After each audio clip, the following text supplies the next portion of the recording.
My wife Willow and I have been childhood sweethearts since we were little. Yet what I never could have imagined was this. I loved her more than my own life, but she hated me with all her heart. After I lost my memory, she even became determined to take revenge on me. And what I never expected even more was that the way she planned to get revenge was by swearing to have 8 children and make me raise them. Chapter 1. In a city, there were 2 corporations that everyone knew about, Wang Group and Lu Industries. The 2 stood shoulder to shoulder at the top of the business world and had dominated the market for decades. By pure coincidence, the 2 families' mansions stood right next to each other, separated only by a hedge that stayed green all year round. That hedge had witnessed far too many stories. George Wang, the only son of the Wang family, and Willow Lu, the precious daughter of the Lu family, were born on the exact same day. Yes, it was really that much of a coincidence. Oh my, your Willow is amazing. She can already recite classical poems at the age of 3. Mrs. Wang beamed from her garden across the hedge. Oh, not at all. George is the impressive one. He can already introduce himself in English. Mrs. Lu held an exquisite bone china teacup and smiled even more brightly. The moment the conversation ended and they turned away, their expressions changed instantly. Mrs. Wang whispered to the nanny, "Add another traditional literature class for George tomorrow." Mrs. Lu quietly instructed her assistant, "Arrange a French tutor starting next week." And so, under the relentless competition between their mothers, George and Willow's rivalry officially began. At 4 years old, George was playing with a remote-controlled airplane in the yard. Willow watched from across the hedge for a while before turning and walking back inside. 20 minutes later, her own remote-controlled airplane took off, and it flew just a tiny bit higher than George's. Willow lifted her chin proudly. TCH. George pouted. At 7, they both enrolled in the most expensive private elementary school in a city. On the day of a parent-teacher conference, the homeroom teacher announced with a bright smile, "Willow scored a perfect score in mathematics this time. Everyone should learn from her." A reserved smile had just appeared on Mrs. Lu's face when the teacher continued. However, George not only got a perfect score in mathematics, but also a perfect score in Chinese. Let's give him a round of applause. Mrs. Wang's laughter rang out as brightly as silver bells. The smile on Mrs. Lu's face froze for a fraction of a second. That night, 10 advanced mathematics workbooks mysteriously appeared on Willow's desk. "Mom, I want to watch cartoons," Willow said pitifully. "Willow, do you know what happened today? That brat from the Wang family got one more perfect score than you. Do you want your mother to lose face in front of Aunt Wang?" 7-year-old Willow fell silent for a moment. Then she nodded solemnly. That night, she had a dream. In the dream, she tore all of George's perfect test papers into pieces and stood on the shredded pages while laughing triumphantly. When she woke up, she thought she was a genius. At 10 years old, the 2 families attended a business gala together. While the adults mingled and chatted, George and Willow were placed in a lounge so they could supposedly bond. George raised his chin. "I heard you won first place in that piano competition." Sitting on the sofa with a glass of juice in hand, he carried himself like a miniature adult. "I heard you did too." Willow sat at the opposite end of the sofa, also holding a glass of juice and looking just as mature. George replied smugly, "I was ranked first in the entire city." "So was I." The 2 exchanged a glance. Invisible sparks crackled in the air. George set down his juice. "Then let's compete." As he spoke, he walked toward the piano in the corner of the lounge. Willow immediately fired back. "Fine, let's do it." The 2 10-year-olds took turns performing piece after piece. Each selection was more difficult than the last. From Für Elise to Fantaisie Impromptu, from Hungarian Rhapsody to La Campanella. By the end, both of their fingers were so sore they could barely lift them, yet neither was willing to stop first. Only after the gala ended and the adults entered the lounge did they discover the brutal piano duel. One uninformed guest laughed and remarked, "Look at them. Those 2 kids must be such good friends. They're even playing the piano together." George and Willow turned simultaneously toward the guest. The "Are you kidding me?" written all over their faces instantly froze the man's smile. Mrs. Wang quickly stepped in to smooth things over. "They're exchanging musical ideas. They've grown up together since childhood. Their relationship is wonderful." George and Willow turned toward Mrs. Wang at exactly the same time. This time, even Mrs. Wang almost failed to keep her smile in place. Chapter 2. At 14, they enrolled in the same elite private high school. By then, George had grown into a handsome young man with sharp features and a cool, reserved demeanor. He was universally recognized as the school's most popular boy. Willow, meanwhile, had blossomed into a graceful beauty with bright eyes and a dazzling smile, becoming the school's most admired girl. To their classmates, the 2 looked as if they had stepped straight out of a novel. A perfect match. George and Willow look so good together. Their neighbors too, childhood sweethearts. "I'm totally shipping this destined couple. Someone arranged the wedding already." These comments inevitably reached their ears. On the surface, George remained calm and indifferent. Inside, however, he was thinking, shipping every pair you see is a disease. Willow wore a polite smile on the outside as well. Inside, she was thinking, you people must be seriously starved for entertainment. But their upbringing would never allow them to voice such thoughts in public. So they endured the discomfort and maintained a facade of courtesy. Willow, this is yours. One afternoon after school, George stopped her at the front gate and handed her a manila envelope. It contained student council documents. Their parents had forcibly stuffed both of them into the student council, claiming it would help develop leadership skills. Thank you. Willow accepted the envelope with a polite smile. Under the setting sun, the handsome boy and beautiful girl stood together. The scene looked like a painting. Passing students immediately wore the expressions of people witnessing their favorite romance come to life. One excited girl even squealed. They're in the same frame. This is so sweet. Hurry up and hug already. What nobody realized beneath that picturesque scene was, as George handed over the envelope, one of his fingers just so happened to press against the sealed flap. A little glue squeezed out and smeared onto Willow's hand. The sticky sensation nearly made her lose her composure on the spot. In response, Willow very casually, and very deliberately, stepped on George's foot. The thin heel of her shoe nearly made him cry out in pain. The two smiled at the same time. Then they turned away at the same time. The instant they turned around, both smiles disappeared. That jerk! Willow cursed inwardly while pulling out a wet wipe and aggressively scrubbing the glue from her hand. That wicked woman! George cursed inwardly as he limped toward his family's car. When the cars finally pulled away, they exchanged one last glance through the windows. Then both immediately looked away, and spent the ride mentally roasting each other 10,000 times over. Time flew by. Before they knew it, both had graduated from prestigious overseas universities and returned home. George Wang joined Wang Group. Officially, he held the title of vice president. In reality, he was the heir, beginning his training to take over the family empire. Willow Lu joined Lu Industries. She also carried the title of vice president, and she too was preparing to become the next successor. The two companies operated in highly overlapping sectors: real estate, technology, investments. Everywhere one looked, they were competitors. And these two young vice presidents perfectly carried their lifelong rivalry into the business world. Whenever Wang Group bid for a piece of land in East City, Lu Industries would inevitably submit a competing offer. And somehow, it was always just a little higher. Whenever Lu Industries invested in a technology project, Wang Group would inevitably get involved. And somehow, their terms were always just a little better. Before long, a common saying spread throughout a city's business circles. Wang Group and Lu Industries were sworn rivals. Yet strangely enough, despite competing at every turn, they maintained a delicate balance. Neither side ever tried to destroy the other. Even more puzzling was the fact that the heads of the two families, George's father and Willow's father, actually got along quite well in private. They frequently played golf together. This left countless spectators thoroughly confused. What confused them even more was that, after the children had grown up, the two mothers seemed particularly enthusiastic about finding opportunities to push George and Willow together. Chapter 3. One evening during dinner, Mrs. Wang casually asked as if the thought had just occurred to her.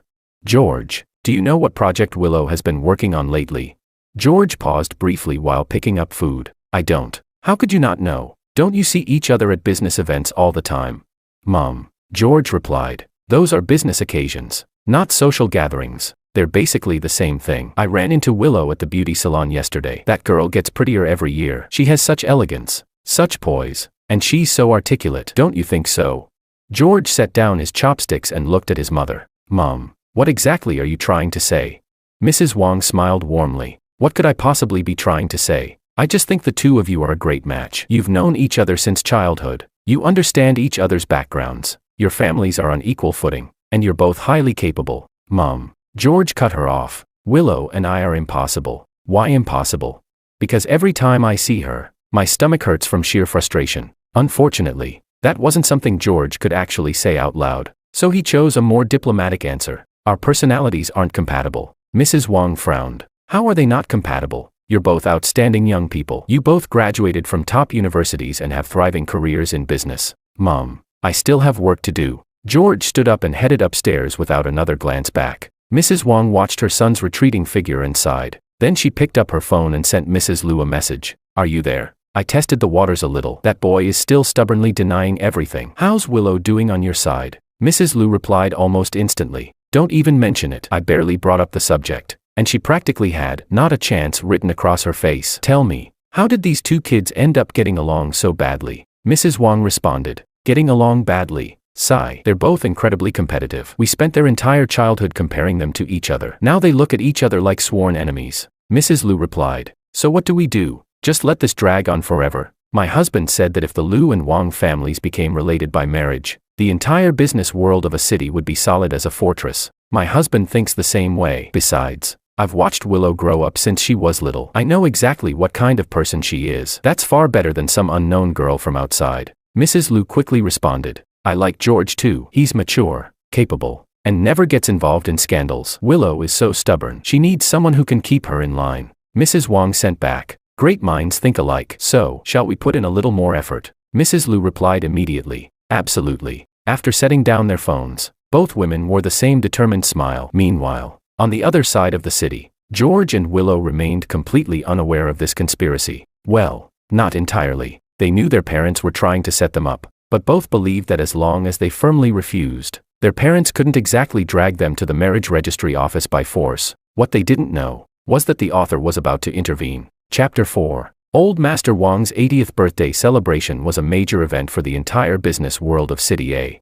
Old Master Wang was the founder of the Wang Group and a highly respected figure in the business community. For his birthday banquet, nearly every influential person in City A would be in attendance. Naturally, the Lu family was among the invited guests. The banquet was scheduled for Saturday evening at the most luxurious hotel owned by the Wang family. They had reserved the entire ballroom, decorating it in dazzling splendor and unmatched grandeur. As the eldest grandson of the Wang family, George Wang had been busy since early morning, greeting guests, arranging seating, confirming the event schedule. He barely had a moment to rest. At 5:30 in the afternoon, just as he finally caught a brief break, Mrs. Wang came looking for him. George, Mom needs a favor. The moment George saw the smile on his mother's face, his heart sank. Every time Mrs. Wang wore that smile, trouble was sure to follow. What is it? That child Willow is still working overtime at the company this afternoon and hasn't come over yet. I'm worried it's not safe for her to drive alone while rushing over. Could you go pick her up? George's expression instantly became complicated. Mom, the Lu family has a driver. Their driver took the day off. She can drive herself. She's wearing high heels today. It's inconvenient for her to drive. Mrs. Wang had one reason after another, clearly having prepared them in advance. Mom, George, today is your grandfather's birthday banquet. Willow is our guest. Do you really think it's appropriate to let a guest rush over by herself? Mrs. Wang's tone became serious. Besides, it's on your way. How much time could it possibly take? George took a deep breath. He knew there was no getting out of this today. Fine, I'll go. The seriousness on Mrs. Wang's face instantly vanished, replaced by a smile as bright as a flower. That's more like it. Hurry along, and drive safely. With a dark expression, George walked out of the hotel, got into his car, started the engine, and headed toward Lu Industrial Holdings. His grip on the steering wheel tightened slightly. Pick up Willow. On the way. Yeah, right. He had been busy all day and had finally gotten a chance to rest, only to be sent to pick up the woman who made him feel uncomfortable every time he was around her. What made it even more frustrating was that he couldn't refuse. It was his grandfather's birthday banquet. Guests couldn't be neglected, even if that guest happened to be Willow. George mentally replayed his mother's little scheme over and over again. The more he thought about it, the more irritated he became. Meanwhile, in the vice president's office at Lu Industrial Holdings, Willow was reviewing the last document of the day. She had indeed worked overtime and had fully intended to drive herself to the banquet. But 10 minutes earlier, Mrs. Lu had called to tell her that a car from the Wang family would be coming to pick her up. A car from the Wang family? Why? Willow had immediately become suspicious. You silly girl, the Wang family is simply being considerate. They're worried you might be in a hurry, so they're sending a car to pick you up. Why would you object? Mrs. Lu replied as if it were the most natural thing in the world. Willow fell silent for a moment. There's no need. I'll drive myself. Willow, don't be stubborn. Today is Grandpa Wang's birthday banquet. They're being thoughtful, and it would be rude to keep turning them down. Besides, I've already agreed. You can't expect me to go back on my word, can you? After hanging up, Willow tossed the document heavily onto her desk. The Wang family was sending someone to pick her up. That had to be Aunt Wang's idea. Over the years, Aunt Wang and her own mother had been relentlessly trying to pair her up with George. Their determination bordered on obsession. The most annoying part was that she couldn't easily refuse. Respect for her elders and basic social etiquette left her with no choice but to wait obediently for the Wang family's car. Glancing at the time, Willow packed up her things and headed downstairs in her high heels. She stood at the entrance of the company as the evening breeze carried the faint warmth of early summer. She wore a simple champagne-colored dress paired with matching heels. Her makeup was flawless, her posture elegant and confident, drawing the attention of passers-by wherever she stood. Expressionless, Willow stared toward the street corner, waiting for the car she dreaded to appear. Chapter 5. 5 minutes later, a black Maybach slowly pulled up and stopped in front of her. The door opened, revealing George's face, the same face she had been looking at for more than 20 years. And the more she looked at it, the more annoyed she became. "Get in." George's voice was indifferent, skipping even a simple greeting. Suppressing her irritation, Willow got into the car and sat in the back seat. She wouldn't even consider sitting in the front passenger seat. Just the thought annoyed her. The silence inside the car was almost unbearable. Neither of them had any intention of speaking. George kept his eyes on the road, focused on driving. Willow looked out the window, pretending to enjoy the scenery. The air inside the car seemed frozen. Every second felt suffocating. Working overtime today. At last, George broke the silence. It wasn't because he wanted to chat. The atmosphere had become so awkward that staying silent felt even stranger. Willow answered with a single syllable. Silence returned. George rolled his eyes internally. "Fine. If you don't want to talk, I don't want to talk either." He pressed down on the accelerator, increasing the speed. His only thought was to get this woman to the hotel as quickly as possible, complete the task his mother had assigned him, and stay as far away from her as he could afterward. The car traveled along the main road in the eastern part of the city. The sky gradually darkened, and the streetlights flickered on. Ahead was an intersection. The traffic light was green. With 10 seconds remaining, George estimated the distance. There was plenty of time to pass through normally. The car entered the intersection. At that moment, a deafening roar of an engine came from the left. George turned his head, and his pupils contracted. A heavy truck, traveling at no less than 50 miles per hour, had run a red light and was charging straight toward the driver's side door. Everything happened in an instant. A tremendous crash, the screech of twisting metal, the shattering of glass. All the sounds merged into one chaotic explosion. The airbags deployed. The seatbelt dug into his body.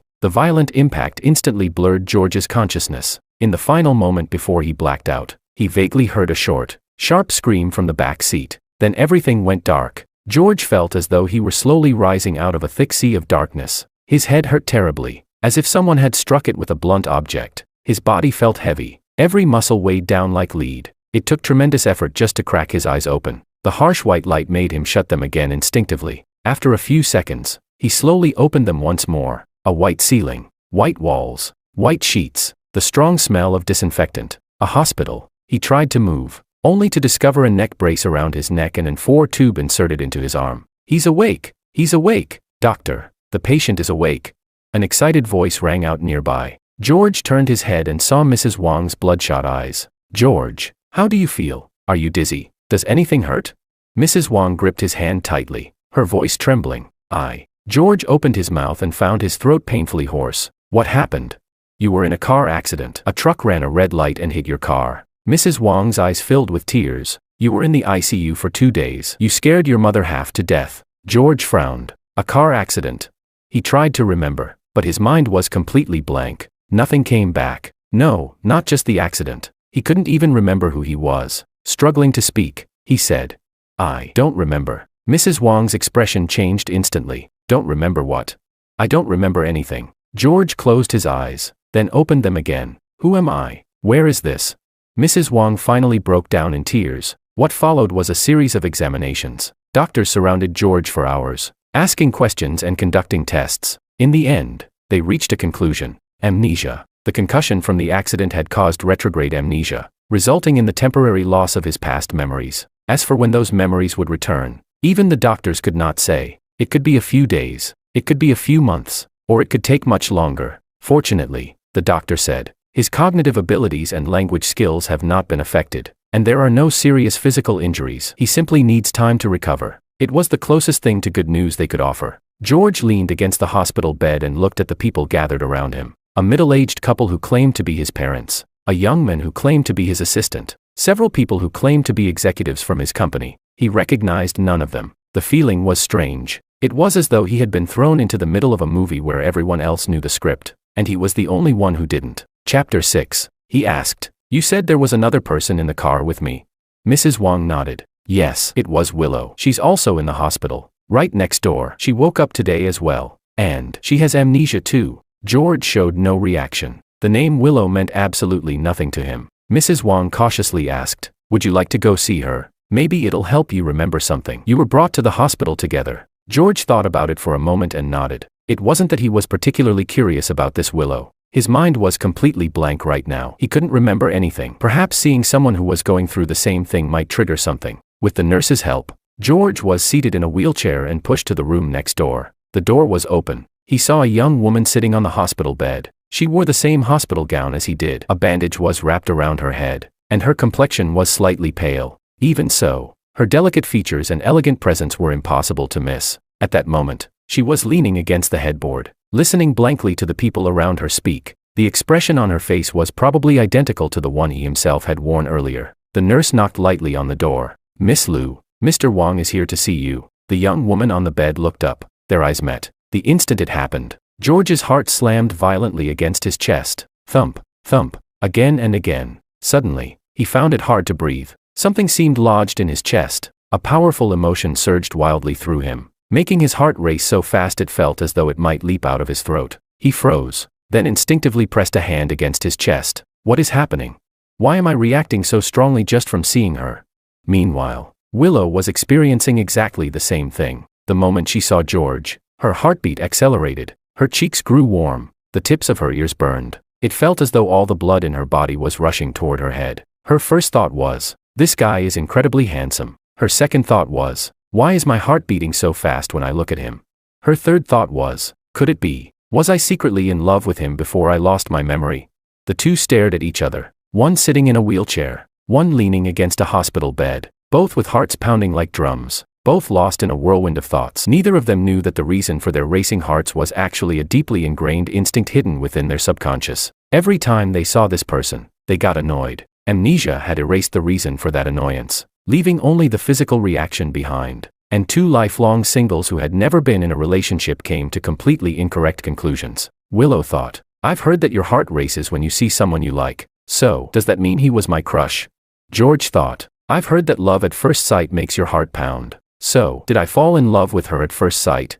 They both looked away at the same time. Then both secretly glanced back. Their eyes met again. They both immediately looked away again. To their parents, the scene was almost too beautiful to be real. Mrs. Wang and Mrs. Lu exchanged a glance. The excitement in their eyes was practically overflowing. With a smile, Mrs. Wang introduced them. "George, this is Willow. The two of you grew up together. You were childhood sweethearts and always had such a wonderful relationship." "Yes, yes," Mrs. Lu quickly added. "The two of you were inseparable when you were kids. You went to school together and came home together. The neighbors always said you were like brother and sister." She paused. "No, no, even closer than brother and sister." The two amnesia patients simultaneously translated that statement in their minds. Closer than brother and sister equals not just sibling-like affection equals romantic feelings. Their misunderstanding deepened even further. "Willow, hello." George spoke first, his voice still slightly hoarse. The moment Willow heard him say her name, her heart skipped a beat. Why does his voice sound so good? Low, rich, and magnetic. It was enough to make her ears tingle. "George, hello." Her reply was barely louder than a whisper. Hearing her softly say his name made George's heart skip a beat as well. Why does her voice sound so sweet? Soft and gentle, as if every word carried the sweetness of candy. They looked at each other once more, and once more. They both looked away simultaneously. Mrs. Wang and Mrs. Lu were so excited they nearly hugged each other on the spot. Good heavens! These two children had finally figured it out. It seemed this car accident had turned misfortune into a blessing. Chapter 7. George and Willow's hospital rooms quickly became the liveliest place in the entire hospital. Relatives, friends, business associates, and company executives from both families came in waves to visit. The flowers and fruit baskets they brought piled up until both rooms were overflowing. But what truly made the two rooms stand out were the two patients who spent every day running to each other's room. "Willow, I brought you some porridge. Our family's housekeeper made it. It's light and good for your stomach." George carried a thermal container and sat beside Willow's hospital bed. He had already been discharged. His physical recovery was going well, though his memories remained completely blank. Logically, he should have been resting at home. Instead, he came to the hospital every single day without fail. His stated reason was that spending more time with Willow might help recover their memories, but the real reason was known only to him. "Thank you." Willow smiled softly. She accepted the container and lowered her head, taking small spoonfuls of porridge. The tips of her ears quietly turned red. George sat beside her, watching her eat. His heartbeat immediately sped up again. She looked so adorable eating porridge, small bite after small bite, like a little hamster. Feeling his gaze on her, Willow's cheeks grew even redder. She lowered her head further and focused on drinking her porridge. "How is it?" George asked. "It's good." Willow nodded. "Then I'll bring you some again tomorrow. There's really no need to go to all that trouble." "It's not trouble." The words escaped George before he could stop himself. "Bringing something for you isn't trouble." As soon as he finished speaking, he froze. His ears turned red as well. Good grief. What did I just say? That sounded way too affectionate. Willow was stunned too. Then the corners of her lips lifted uncontrollably. Bringing food for her wasn't a bother. Did that mean he was willing to put in effort for her? The thought made her heart beat even faster. A sweetness spread through her chest as though someone had poured an entire jar of honey into her heart. When a nurse entered for her routine checkup, this was the scene she found. A young man sitting by the bedside, a young woman leaning against her pillow while drinking porridge, both wearing suspicious blushes. The air seemed filled with an indescribably sweet atmosphere. The nurse was experienced enough to understand immediately. With a teasing smile, she said, "My, what a loving couple." Willow nearly dropped her spoon into the bowl. No, we're not." The nurse blinked knowingly. "Oh, not yet." Then she added in a teasing tone, "That's fine. Carry on. I'm just here to take a temperature." After taking the temperature, she left. Behind her remained two people whose faces were red enough to smoke, along with a room overflowing with both awkwardness and sweetness. Scenes like this played out every day. Sometimes George would push Willow's wheelchair through the hospital garden. The two would sit side by side on a bench, chatting casually. Most of the talking came from George. He would tell her about flowers he had seen that day, news he had heard, dishes prepared by the family housekeeper, and all sorts of random things. Even he didn't know why he wanted to tell her every little detail. Willow simply listened quietly. Occasionally she would smile. The smile was faint and gentle, yet to George, it was more beautiful than any flower in the garden. Sometimes Willow would peel fruit for George. She wasn't particularly skilled at peeling apples. The apples always ended up uneven and full of dents. Yet George ate them enthusiastically and repeatedly declared them delicious. Willow said a little embarrassedly, "They look so ugly after I peel them." "Even ugly apples are still apples you peeled," George replied while chewing, his words slightly muffled. Willow's face immediately turned red again. At other times, they did nothing at all. They simply sat together reading books or watching television. Yet as long as the other person was nearby, they felt at ease. It was a strange feeling. They were technically strangers, even though everyone insisted they had known each other for more than 20 years. Yet there was an inexplicable sense of familiarity and closeness between them. Willow thought, so this is what it feels like to grow up together. Even after losing our memories, our bodies still remember. George thought, so this is what childhood sweethearts feel like. Even after forgetting everything, my heart still races whenever I see her. Without realizing it, both of them had found what they believed was a perfectly reasonable explanation for the other person's presence in their lives. Chapter 8. 1 week later, Willow was discharged from the hospital as well. On the day of her discharge, George came to pick her up. He was wearing a light gray shirt with the sleeves rolled up to his elbows, revealing a pair of well-defined forearms. His hair had been carefully styled,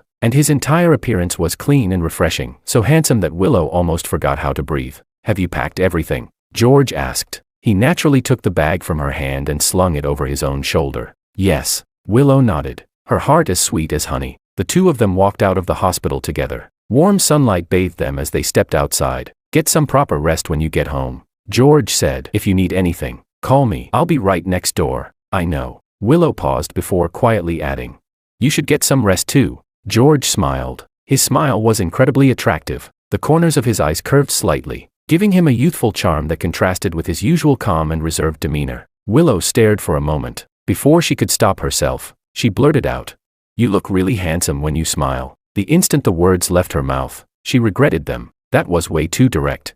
George was briefly stunned. Then his smile deepened. "If you like seeing it," he said, "I'll smile more often for you." Willow lowered her head. She felt as though her face were on fire. Good heavens! How could he flirt so effortlessly?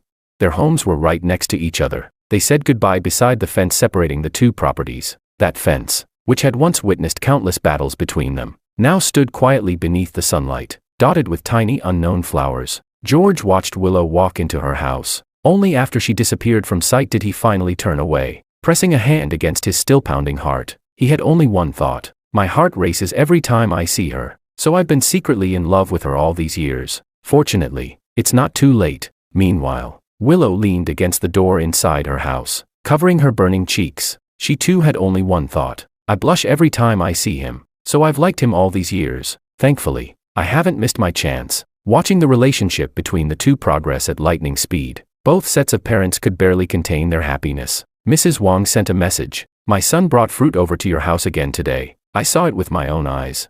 Mrs. Lu replied. My daughter got a phone call earlier and immediately went out. She said George invited her for coffee. She even dressed up beautifully. Mrs. Wang responded. Oh my goodness. Oh my goodness. Oh my goodness. This is definitely happening. Mrs. Lu replied. It's practically guaranteed. Even fate is helping us. The two mothers celebrated wildly in their chat, so excited that they practically wanted to set off fireworks. Meanwhile, the two people at the center of it all remained completely unaware. They were busy living in their own rosy-colored world. They officially became a couple on the second weekend after leaving the hospital. That evening, George invited Willow to stargaze on the rooftop terrace. The top floor of the Wang family villa featured an elegant rooftop lounge, furnished with wicker sofas, warm golden lights, and a small bar. George had arranged flowers and candles in advance, transforming the entire terrace into a scene of breathtaking romance. When Willow arrived, she was stunned by what she saw. Rose petals covered the ground, candlelight flickered gently, and standing among the glowing lights was a young man in a white shirt. Her heartbeat accelerated instantly, her cheeks flushed red. What is all this?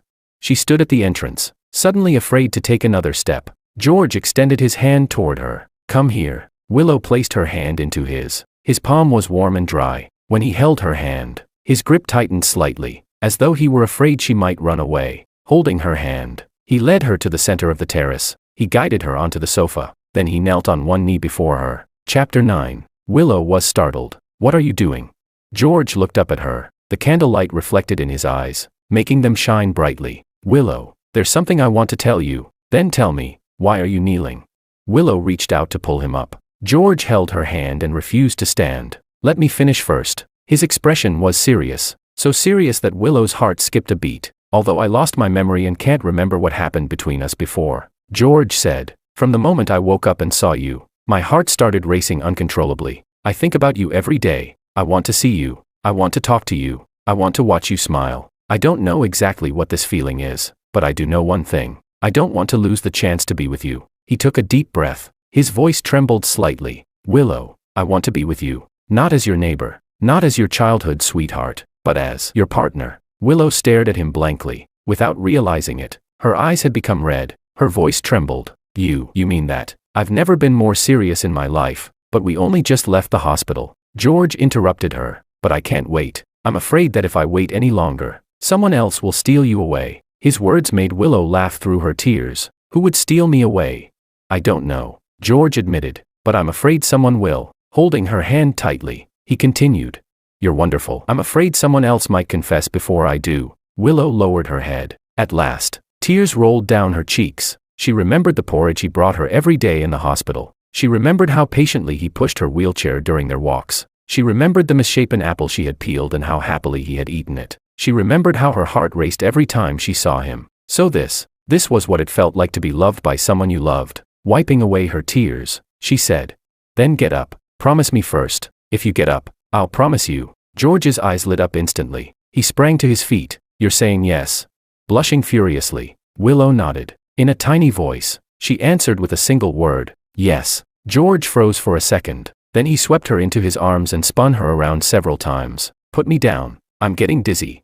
Laughing, Willow playfully hit his shoulder. George finally set her down, but he refused to let go. Instead, he wrapped his arms around her and rested his chin gently on top of her head. Softly, he said, I'll treat you well, even though I can't remember the past. From today onward I'll remember every single day. I'll remember what you like and what you dislike. I'll remember what you look like when you're happy, and what you look like when you're sad. Willow buried her face against his chest, listening to the steady beat of his heart. She felt as though the entire world had fallen silent. Muffled against his shirt, she replied, I'll treat you well too, even though I can't remember the past either. I believe that if we could grow up together before, then we can grow old together in the future. George tightened his arms around her, holding her even closer. Above them, the stars shone brightly. A gentle evening breeze drifted through the air. In the flickering candlelight, the two young figures embraced one another. The scene was as beautiful as something out of a movie. That night, George walked Willow home. When they reached the fence between their houses, neither wanted to say goodbye.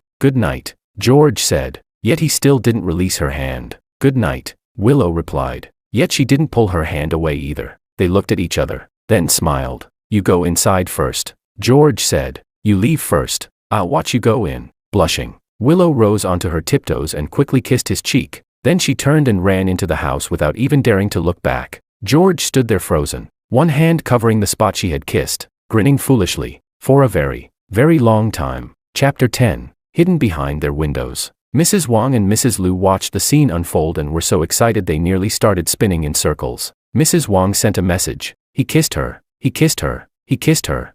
Mrs. Lu immediately replied. I saw it too. On the cheek. But that's already a huge step forward. Mrs. Wang sent another message. Oh my goodness. I've finally lived to see this day.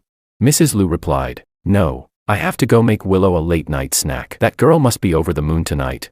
The two mothers were so excited that neither of them slept all night. As for the two people at the center of it all, they couldn't sleep either. George lay in bed, tossing and turning. His fingers brushed against his cheek, where it felt as though the warmth of that kiss still lingered. It had only been the lightest touch, yet it had left his entire body tingling. He picked up his phone. He wanted to text her, but he worried it might be too late and disturb her rest. After debating with himself for quite a while, he finally sent, Are you asleep?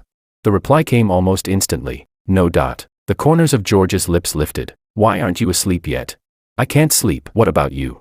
George replied. I can't sleep either. Willow sent a blushing emoji. George smiled and typed. What are you thinking about?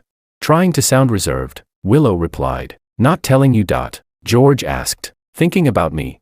There was a pause. Then she replied. Yes. That single word sent George's heart rate soaring. Clutching his phone, he rolled across the bed once before forcing himself to calm down. Then he typed. I've been thinking about you too. Willow replied. Aren't we being a little too lovey-dovey? Are we? I don't think so. We just started dating. Isn't this moving too fast? George thought for a moment before replying. We've known each other for more than 20 years. It's not fast at all. Seeing that message, Willow found it perfectly reasonable. That was right. They were childhood sweethearts who had known each other since they were little. Even if she couldn't remember it, the instincts of her body couldn't be lying. Feeling completely justified, she continued being affectionate. All right then. Good night. See you tomorrow. George replied. Good night. See you tomorrow. Sweet dreams. You too. After putting down their phones, both of them drifted off to sleep wearing foolishly happy smiles. News of George and Willow becoming a couple quickly spread throughout the upper-class circles of City A. At first, nobody believed it. People discussed it everywhere. The Wang and Lu families forming a marriage alliance. No way. Those two families have been rivals for years. George and Willow. Weren't those two always at odds with each other? I heard they fought fiercely over business deals. How could they possibly end up together? But before long, reality proved everyone wrong. George and Willow's first public appearance as a couple took place at a charity gala. That evening, Willow wore a wine-red evening gown. Her long hair was elegantly pinned up, revealing her graceful neck. With flawless makeup and breathtaking beauty, she looked absolutely stunning. George wore a black suit. His tie matched the color of her gown, clearly chosen with care. He was already handsome by nature, but dressed in formal attire he appeared even more distinguished and charming. The moment they entered the ballroom arm in arm, the entire venue fell silent for a second. Every eye turned toward them. There was surprise, curiosity, disbelief. Ignoring the countless stares, George and Willow calmly greeted everyone with effortless elegance. Only their tightly clasped hands revealed the intimacy of their relationship. Eventually, someone couldn't hold back any longer. President Wang. Miss Lu, are you too? George smiled, lowering his head slightly. He glanced at Willow. His gaze was so gentle it seemed capable of melting hearts. Willow is my girlfriend. The moment those words left his mouth, sharp gasps echoed throughout the room. Girlfriend. George and Willow. Good heavens. The business elites exchanged glances. Every one of them saw the same shock reflected in the other's eyes. If the Wang and Lu families truly united through marriage, the entire business landscape of City A would have to be reshaped. Meanwhile, the socialites of the city collectively wore heartbroken expressions. George had been the most sought-after bachelor in City A, and now Willow had won his heart. As for the talented young men who had admired Willow, their expressions were no better. Beneath the elegant atmosphere of the ballroom, currents of shock and speculation flowed everywhere. Only the two people at the center of the storm remained completely oblivious. Lost in their own sweet world, they had eyes only for each other. Chapter 11. Are you tired? Do you want to go sit over there for a while? George lowered his head to look at Willow, his voice so gentle it was almost unbelievable. Okay. Willow nodded obediently. The two walked to the lounge area. George brought her a glass of juice. It was warm. He knew she shouldn't be drinking anything cold these days. Willow accepted the juice, warmth spreading through her heart. She had never even told him that. How did he know everything?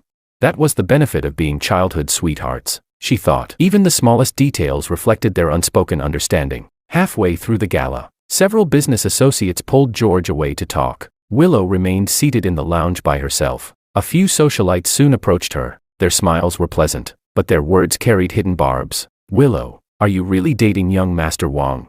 Yes. Willow nodded politely. One socialite wearing a pink dress smiled sweetly. You're so lucky. Young Master Wang treats you incredibly well. He never leaves your side. Beneath the smile, however, was unmistakable jealousy. Willow pressed her lips together. Yes, we only started dating recently, and he's a little clingy. Her tone was calm. The subtle brag hidden within it was nearly impossible to detect. The smiles on the socialites' faces stiffened. Holding her juice elegantly, Willow rose to her feet. Excuse me, George is waiting for me. Walking gracefully in her heels, she made her way to George's side. Naturally, she slipped her arm through his and tilted her head up with a smile. The moment George saw her smile, he instinctively smiled back. Then he reached out and gently tucked a loose strand of hair behind her ear. The gesture was natural, intimate, and impossible to miss. Countless eyes in the ballroom witnessed it. The socialites' expressions immediately worsened. Meanwhile, the curve of Willow's lips rose just a little higher. Keep staring. He's my boyfriend. In her imagination, a tiny version of herself was standing proudly with her hands on her hips, laughing victoriously. After the gala ended, the two returned home together. Inside the car, Willow leaned back in her seat, still smiling. Had a good time today? George asked while driving. She nodded. Now that we've gone public, we won't have to hide anymore. George laughed. Who said we were hiding? Haven't we always been completely open about it? Tilting her head, Willow said. Not completely. We just hadn't officially announced it. So now that it's official, you're happy?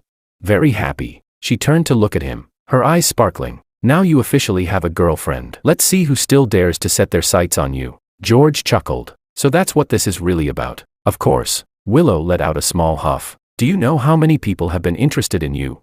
Now it's perfect. If anyone tries to make a move on you again, they'll only embarrass themselves. As she spoke, her chin lifted slightly. She looked like a little kitten fiercely guarding her favorite food. George found her adorable. Unable to resist, he reached over and ruffled her hair. Hey!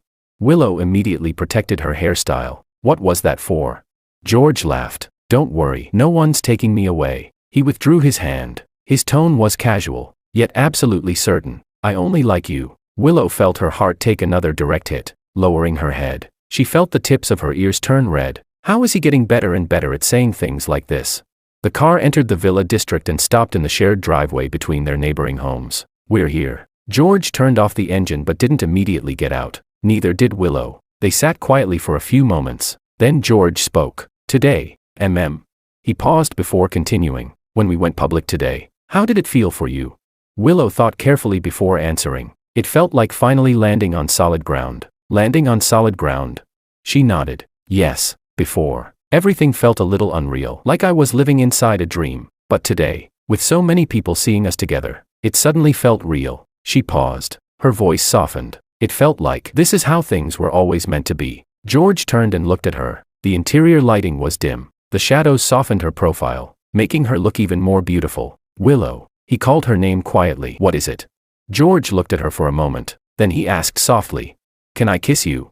For a split second, Willow forgot how to breathe. Chapter 12. The air inside the car seemed to freeze. It was so quiet that they could almost hear each other's heartbeats. Okay. Willow's voice was as soft as a feather. George leaned closer. One hand rested against the seat. The other gently cradled the back of her head. His movements were slow, as though giving her every opportunity to change her mind. But Willow didn't pull away. She closed her eyes and tilted her face up slightly. Then his warm lips touched hers. It was an incredibly gentle kiss. Their lips met for only a brief moment before separating. Yet even such a fleeting touch sent both of their heartbeats racing so wildly that they felt they might explode. George pulled back slightly and looked into her eyes. Her eyelashes trembled softly. Her cheeks were red like the evening sunset. Willow. He called her name again. His voice was hoarse. Willow opened her eyes and met his deep gaze. Instantly, her heart melted. This was my first kiss, she whispered. Was it yours too? George paused for a moment before smiling. I don't remember whether it was my first, but I'm certain it was the best one. The sweet words left Willow completely dizzy. She lightly punched him on the shoulder. How are you so good at saying things like that? I'm just telling the truth. George caught her hand and gently kissed her knuckles. Come on, let me walk you home. He got out of the car, walked around to her side, opened the door for her, and took her hand. Then he escorted her all the way to her front door. Good night, they spoke in unison, then both laughed. Standing on tiptoe, Willow kissed him lightly on the chin. Immediately afterward, she turned and ran into the house. George remained where he was. He touched his chin, then his lips, then stood there grinning foolishly for quite a while before finally heading home. News of George Wang and Willow Lu's relationship caused a tremendous sensation throughout City A's business world. The Wang Group and Lu Group had competed against each other for years. Now these two corporate giants were suddenly on the path to becoming one family. How were other companies supposed to compete? For a time, all sorts of rumors spread everywhere. Some claimed it was a carefully planned marriage alliance designed to combine the resources of both families and dominate City A's market. Others insisted it was a strategic move orchestrated by the two family patriarchs, with George and Willow merely serving as pieces on the chessboard. Some even dug up old stories about the two competing fiercely for business deals and confidently declared that the relationship was fake, that it was all an act. Naturally, those rumors eventually reached George and Willow. George's reaction was simple. He scoffed, leaning comfortably against the sofa while scrolling through his phone. He said, "A business marriage? They're overthinking things. We're clearly childhood sweethearts who fell in love naturally. How did that turn into a business marriage?" Sitting beside him and reviewing documents, Willow looked up. "People can say whatever they want. As long as we know the truth, that's enough. You really don't care?" George asked. "What would I care about?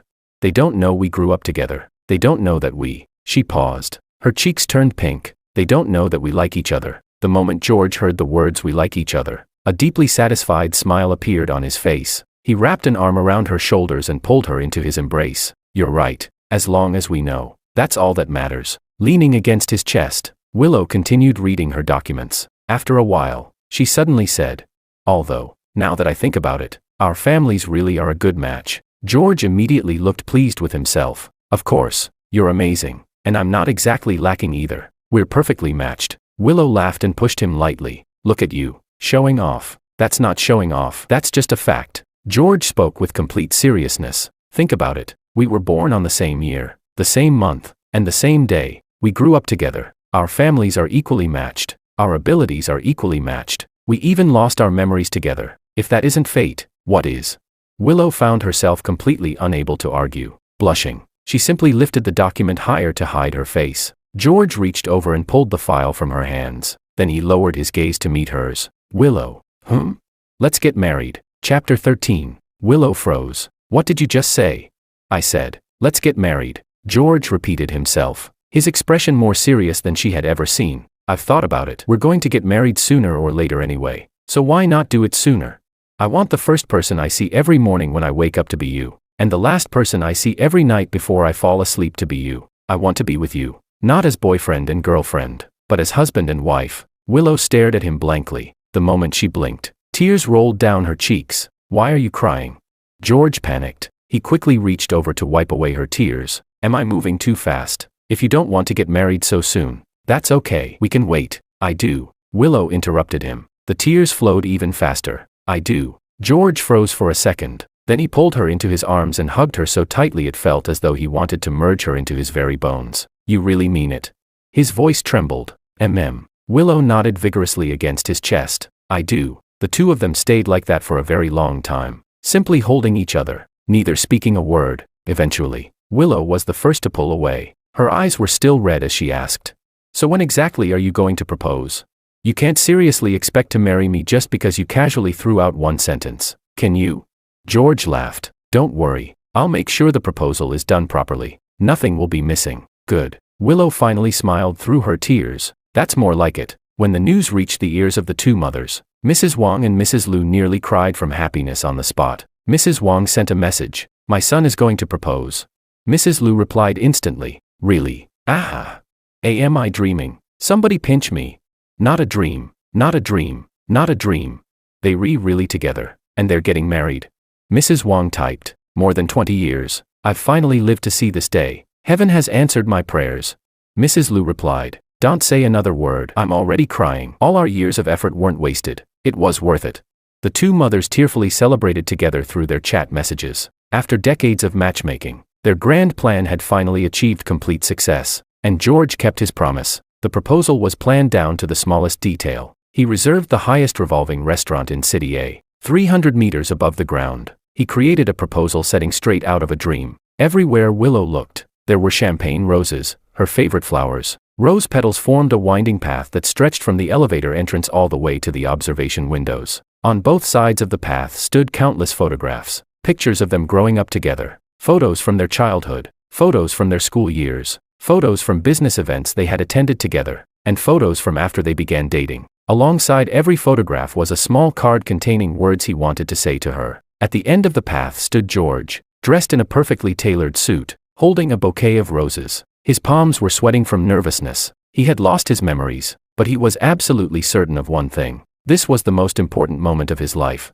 Willow was brought to the restaurant entrance with a blindfold over her eyes. The moment it was removed, she stopped walking entirely. A flower-lined pathway stretched before her, and at the end stood the man she loved most. Beneath a sky filled with sparkling lights, his tall figure stood against the glow behind him. He looked so handsome that he seemed like the male lead of a romantic drama brought to life. Willow took a step forward, then another. Slowly, she followed the trail of rose petals. Every time she reached a photograph, she stopped to look, and every time she looked, her eyes grew a little redder. There was a picture of her and George at 4 or 5 years old, playing with mud in the courtyard. Both of their faces were covered in dirt. Both were laughing without a care in the world. There was a picture of them wearing school uniforms at a school event, standing side by side, young, innocent, beautiful. There were photographs from business functions, elegant gowns, sharp suits, a perfectly matched pair. And then there were the photos George had secretly taken after they started dating. Her drinking porridge, her reading a book, her basking in the sunlight in the garden, her sleeping peacefully. Every single photograph captured a different moment, but they all had one thing in common. Each one showed the Willow he saw through his own eyes. Chapter 14. At last, Willow could no longer hold back her tears. They streamed down her face in great drops. By the time she reached George, she was already crying uncontrollably. Looking at her tear-streaked face, George felt both heartbroken and amused. He gently wiped away her tears. His voice was impossibly tender. "Stop crying. If you keep crying, you won't look pretty anymore." Sniffling, Willow asked, "If I'm not pretty, will you still marry me?" "I will." George smiled. Stepping back, he raised the ring box in his hand. "No matter what you look like, I'll marry you." The ring box opened. Inside was a dazzling diamond ring. The diamond was neither too large nor too small, but its flawless cut reflected brilliant light beneath the lamps. "Willow." George looked at her with complete sincerity. "I may not remember when we first met. I may not remember when we first held hands, or when we first hugged, but I will remember today forever. I will remember this moment forever. From today onward, my memories belong only to you, and my future belongs only to you. So, will you marry me?" Through her tears, Willow nodded desperately. "Yes. Yes, I will. I will. I will. I will." George smiled. His smile shone brighter than the stars above. Carefully, he removed the ring from the box and slipped it onto her ring finger. Then he pulled her into his arms. Thunderous applause and cheers erupted all around them. Beyond the observation windows, the countless lights of City A glittered like a river of stars. Willow buried her face against George's chest. Listening to the strong rhythm of his heartbeat, she felt that this was the happiest moment of her entire life. Meanwhile, somewhere beneath the night sky 300 meters below, the truck driver who had run the red light and crashed into them sat in prison eating a plain steamed bun, completely unaware of everything. One could only imagine how complicated his feelings would be if he ever learned that a single traffic accident had led to the marriage alliance between the two most powerful families in City A. The wedding was scheduled for 3 months later. The season chosen was autumn, the most beautiful time of year in City A. The Wang and Liu families organized the event together. The scale of it was so extravagant that it became known as the wedding of the century. The venue was a private estate owned by the Wang family. The entire property was transformed into a sea of flowers. The cost of the flowers alone could have funded dozens of ordinary weddings. The two families reserved every 5-star hotel in City A to accommodate out-of-town guests. The wedding banquet menu was jointly designed by 3 Michelin-starred chefs. Every ingredient was flown in from elsewhere. Even the bottled water was imported. The budget for the wedding was probably enough to purchase a small island. On the wedding day, the autumn sky was clear and bright. Sunlight poured down over the estate. Dressed in a custom-made wedding gown, Willow stood by the second-floor window and looked down at the bustling preparations and endless flowers below. A strange sense of unreality washed over her. She was really going to marry George, the man who had made her heart race from the very first moment she opened her eyes after the accident. The man who treated her with endless tenderness and care. The childhood sweetheart she had secretly loved all along. "Willow, are you ready?" Mrs. Lu pushed open the door and stepped inside. The moment she saw her daughter in her wedding dress, her eyes instantly reddened. Her daughter was getting married today, and she was marrying the very young man Mrs. Lu had always wanted for her. At last, all of her tireless efforts over the years had not been in vain. "Mom, don't cry," Willow quickly spoke up. "If you cry, I'm going to cry too." All right. Mrs. Lu wiped away her tears. "No crying." Carefully adjusting Willow's veil, she smiled. "Our Willow looks absolutely beautiful today." Suddenly, Willow asked, "Mom, can I ask you something?" "What is it?" "George and I, were we really that close when we were kids?" For the briefest moment, Mrs. Lu's smile froze, but she quickly recovered. "Of course, the two of you were inseparable growing up. You were closer than anyone." Willow nodded. The last trace of doubt in her heart disappeared. That made perfect sense. After all, every time she saw George, her heart raced uncontrollably. She must have liked him long before the accident. Chapter 15. On the lawn below, the wedding march began to play. Accompanied by her father, Willow walked step by step along the flower petal-covered aisle toward the men waiting beneath the floral arch. Today, George was dressed in a white suit. His hair was styled flawlessly. Standing there, he looked like a prince who had stepped straight out of a fairy tale. The moment he saw her, his eyes lit up. They shone as though the entire galaxy had been poured into them. Once again, Willow's heartbeat accelerated uncontrollably. The feeling was so familiar. Ever since the first moment she had seen him after waking up in the hospital, every encounter had been like this. She had always interpreted it as the power of love, and she believed it completely. Her father spoke solemnly. "I'm entrusting my daughter to you." "Thank you, Dad." George accepted Willow's hand and held it tightly. Standing face to face, they listened as the officiant spoke. Or rather, neither of them listened very carefully. Their eyes were fixed entirely on each other. Nothing else seemed to exist. "Mr. George, do you take Miss Willow as your lawful wife, to love her, honor her, and cherish her in times of prosperity and adversity, in wealth and poverty, in health and sickness, for all the days of your life?" "I do." George's answer was firm and unwavering. "Miss Willow, do you take Mr. George as your lawful husband, to love him, honor him, and cherish him in times of prosperity and adversity, in wealth and poverty, in health and sickness, for all the days of your life?" "I do." Willow's voice trembled slightly with emotion. "Then please exchange rings." The moment the ring slipped onto her ring finger, tears finally spilled from Willow's eyes. "Now, the groom may kiss the bride." George lifted her veil, then lowered his head and kissed her. Thunderous applause and cheers erupted from every direction. Flower petals drifted down from above like a colorful rainstorm. Willow closed her eyes and melted into his kiss. Only one thought remained in her heart. "For the rest of my life, it will be him." At the same time, George thought, "For the rest of my life, it will be her." The guests were deeply moved by the beautiful wedding, but there were two people whose emotions were a little different from everyone else's. Mrs. Wang and Mrs. Lu. The two women watched the newlyweds kissing on stage and quietly clasped each other's hands. In a low voice, Mrs. Wang said, "We did it." Mrs. Lu sighed emotionally. "More than 20 years. It was worth it. It was worth it." The two exchanged smiles. Their expressions carried not only joy but also the relief and lingering fear of narrowly escaping disaster. So close, just a little closer, and those two stubborn rivals might have spent their entire lives fighting each other. Thankfully,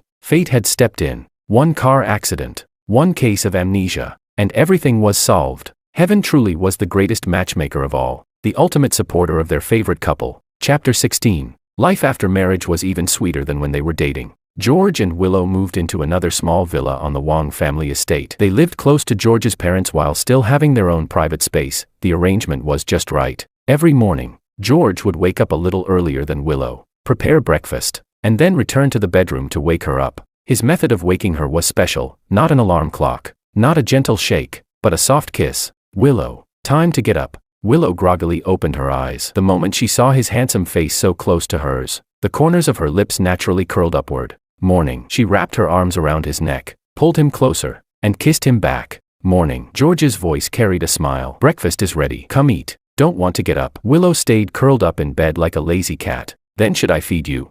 "No." Willow finally opened her eyes fully and sat up. "I have a meeting today. I need to get to the company early. I'll drive you there." George said. "No need. You're busy too. I'm driving you." George's tone left no room for refusal. "It's on my way." Willow laughed. The Wang group and the Lu group were in completely opposite directions. If that was on the way, it was quite a detour. But she didn't expose his little excuse. Instead, she obediently got up, washed up, and sat at the dining table to enjoy the breakfast he had made. George's cooking skills were surprisingly good. Fried eggs, bacon, toast, simple breakfast foods. Yet he prepared them with remarkable skill. Did you cook often before? Willow had asked him once. I don't remember. George thought for a moment. But when I make these, everything feels very natural. I probably already knew how before. The truth was that George really had known how to cook before, and Willow was the reason. Back in their teenage years, he once heard his mother mention that Willow had signed up for a cooking class. The very next day, he enrolled in an even more advanced culinary course and even showed off his completion certificate in front of her. After losing his memory, that competitive little chapter of his past had been forgotten, but the skills remained, and now every one of those skills was being used to take care of Willow. Fate really worked in mysterious ways. In the evenings, if neither of them had business engagements, they would take walks together around the neighborhood, hand in hand. They would stroll slowly beneath the rows of plane trees, chatting casually as they walked. They talked about work, life, funny things that had happened during the day, and plans for tomorrow. They could talk about anything, or talk about nothing at all. Even walking quietly together like that felt wonderful. Sometimes, when they passed the fence between their two family homes, Willow would sigh emotionally. Did we play around here when we were kids? Probably, George said. Too bad I can't remember. It's okay. Willow squeezed his hand. We'll make new memories here in the future. George smiled and nodded. What he didn't tell her was that every time they passed that fence, he felt something strange. He couldn't quite describe it. It felt as if something important had been forgotten. He figured it was probably related to his childhood memories. On weekends, the two of them would stay at home and watch movies together. Willow loved romance films, and George always watched them with her. Although he couldn't help complaining whenever an overly dramatic plot twist appeared, he still watched with great interest. George teased her. The last time you watched that movie about lovers separated by amnesia, you cried while watching it, and then ended up cursing the screenwriter. Willow immediately protested. That's because the screenwriter was too cruel. They obviously could have been together, but they just had to create some ridiculous misunderstanding to separate them. Yes, you're right, George said helplessly. Good thing there are no misunderstandings between us. Leaning against his chest, Willow replied as if it were the most natural thing in the world. Of course there won't be. We're childhood sweethearts who love each other. George rested his chin on top of her head, his smile exceptionally gentle. They were probably the very definition of childhood sweethearts. Even though he couldn't remember the past, it didn't matter. They had an entire lifetime ahead of them to create new memories together. Chapter 17. 6 months after their wedding, Willow discovered that she was pregnant. That morning, she held the pregnancy test in her hand and stared at the 2 red lines. She froze. George was in the kitchen frying eggs when he noticed that there had been no movement from the bathroom for quite a while. He put down the spatula and walked over. Willow, what's wrong? The door opened. Willow stood at the doorway holding the pregnancy test, the complicated expression on her face making his heart tighten instantly. What happened? He asked nervously. Willow held the test out to him and said in a dazed voice, "Look." George lowered his head. 2 lines. His brain stopped working for 3 full seconds. Then he suddenly looked up, his eyes shining like searchlights. You're pregnant? Willow nodded. I'm going to be a father. George immediately swept her into his arms and spun around the hallway several times. I'm going to be a father. Willow, you're pregnant. I'm going to be a father. Keep your voice down. Willow laughed as she lightly punched his shoulder. Mom and Dad are still asleep. George put her down, but he was still so excited that he didn't know what to do with himself. He paced around her anxiously. Are you tired from standing? Do you want to sit down? Are you thirsty? Hungry? What do you want to eat? Something sour? Or spicy? People always say sour cravings mean a boy and spicy cravings mean a girl. Calm down, Willow said, both amused and helpless as she stopped him. I just found out. There's no need to be this nervous. George held her hand and said seriously. How can I not be nervous? Starting today, you need to cut back on work and stop overexerting yourself. We need to adjust the meals at home. I'm going to look up pregnancy nutrition plans right now. Stop. Willow interrupted. I'll take care of myself. Don't treat me like I'm made of glass. George replied confidently. You are made of glass. No, you're even more precious than that. Willow burst out laughing. Her heart felt so warm that it nearly melted. When the news reached both families, the excitement it caused was comparable to the year both companies had gone public at the same time. Mrs. Wang was so happy that she immediately distributed cash bonuses to every employee in the company. Mrs. Liu, meanwhile, brought out every health supplement she had at home and made a lengthy list of things she planned to use to nourish her daughter. We're going to be grandparents. George's father posted the message in the family group chat, followed by a long string of fireworks and celebration emojis. Willow's father immediately followed with another string of fireworks emojis. The group chat was instantly flooded with congratulations and celebrations. becoming as lively as New Year festivities. George carefully stored the pregnancy test away, insisting that he wanted to keep it as a souvenir. Willow looked at him with disgust. Why would you keep that? This is the first proof that our child existed, George said seriously. It's going into the family scrapbook someday. Willow shook her head with a smile. Sometimes this man could be adorably childish. From that day onward, George Wang officially entered future father mode. He bought a mountain of parenting books and spent every evening after work reading them. He studied harder than students preparing for college entrance exams. He covered every sharp corner in the house with protective padding, replaced every electrical outlet with child-safe versions, and had already started designing the nursery. Willow was speechless. The baby isn't even born yet. Why are you in such a hurry? George replied with complete confidence. Preparation prevents problems. He also downloaded countless pregnancy tracking apps on his phone. Every day they reminded Willow what she should eat, what exercises she should do, and what nutrients she should be taking. The apps were more punctual than her own reminders. Willow felt that she had probably been spoiled by this man beyond repair. One evening, she wrapped her arms around his waist and buried her face against his chest. In a muffled voice, she said, "George, have I ever told you how much I love you?"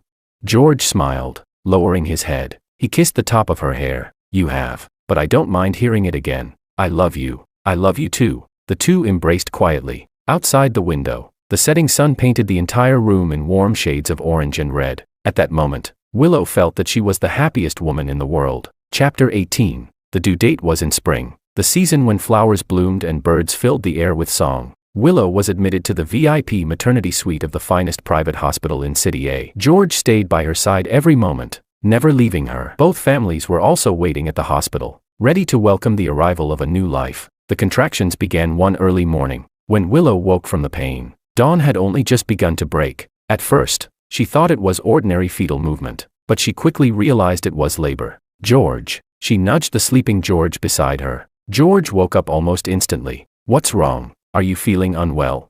"I think it's time." Willow's voice trembled slightly. George shot upright in bed, his eyes widening dramatically. "It's time."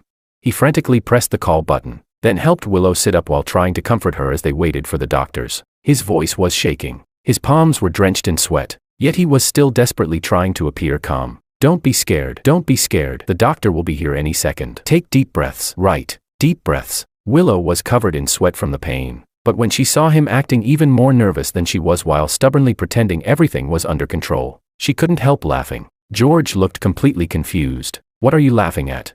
You're even more nervous than I am." "How could I not be nervous?" Even his voice was trembling. "If it hurts, just squeeze my hand or pinch me." Before he could finish speaking, the nurses and doctors entered with their equipment. What followed felt like a chaotic battle. Willow was wheeled into the delivery room. George changed into sterile clothing and stayed beside her, holding her hand and repeating words of encouragement over and over again. "Willow, you can do this. He'll be here soon. Just hang on a little longer. I love you. You're amazing." The pain was so overwhelming that Willow was nearly losing consciousness. Her entire world narrowed down to two things: pain and George's voice. She gripped his hand with all her strength, her nails nearly digging into his skin. Then a loud cry suddenly shattered the tense atmosphere in the delivery room. "Congratulations. It's a boy. Both mother and child are healthy." The nurse carried the wrinkled, red-faced little baby over to Willow. She looked at that tiny, wrinkled face. She heard his strong, powerful cries. Tears immediately welled up in her eyes. This was her child, her and George's child. And then, it was as if a bolt of lightning split apart the fog inside her mind.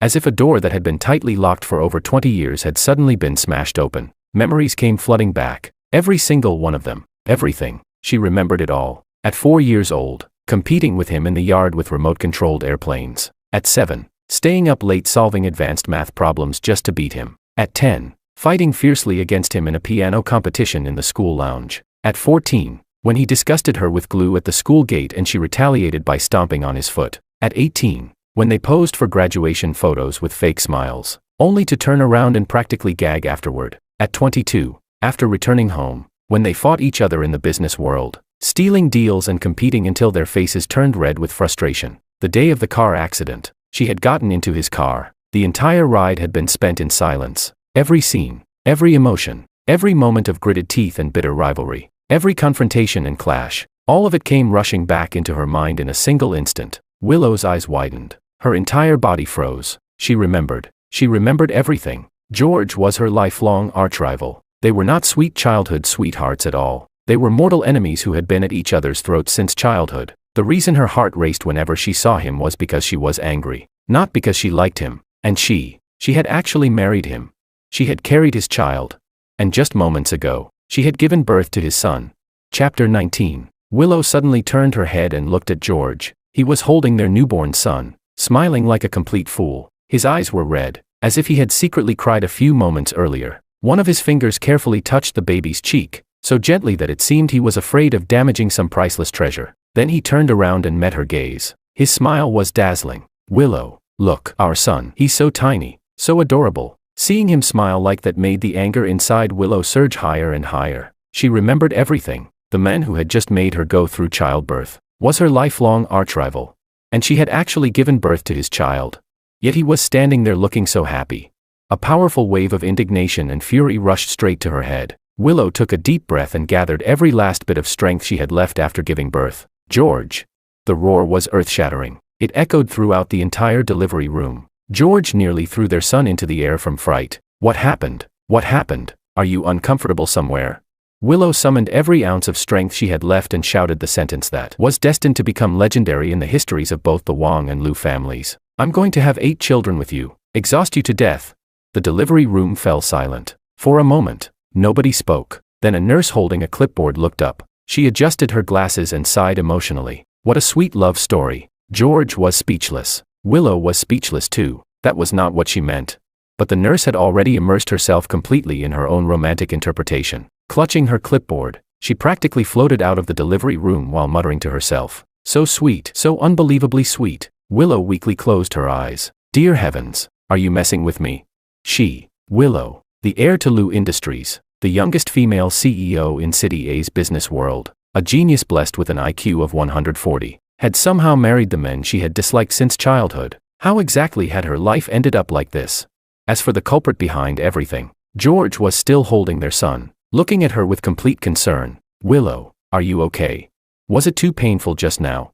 Should I call the doctor to take another look at you? Willow opened her eyes and stared at the face that had made her heart race for more than 20 years. She took a deep breath. Forget it. She wouldn't settle accounts with him today. Once she finished her postpartum recovery period, then she would calculate every single debt between them. Chapter 20. The news of Willow recovering her memories exploded like a bomb, shattering the peaceful lives of both the Wang and Lu families. The first person to realize something was wrong was Mrs. Lu. She had been standing outside the delivery room when Willow shouted, I'm going to have 8 children with you and exhaust you to death.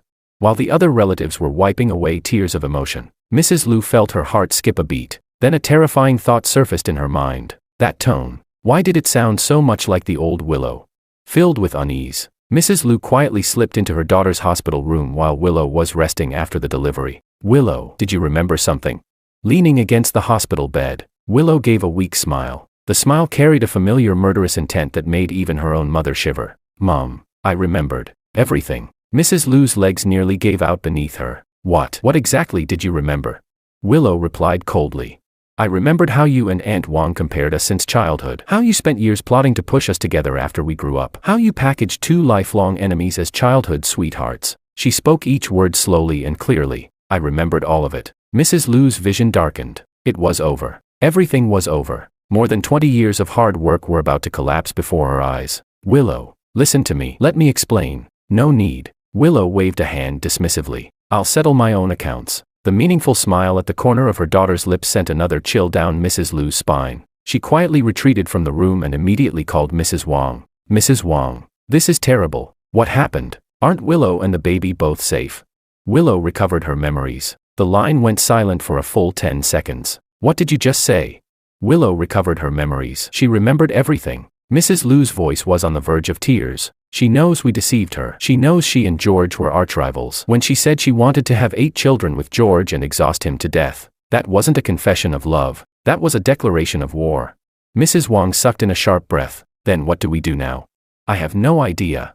Mrs. Lu was practically pacing in circles. She just gave birth, so she's still weak. But once she recovers, Mrs. Wang, you don't understand Willow's temper. If she remembers all the ways George used to provoke her, this absolutely isn't going to end quietly. Mrs. Wang blurted out. Then hurry up and make George recover his memories too. If he remembers the past as well, Then both of them can be angry together. Wouldn't that balance things out?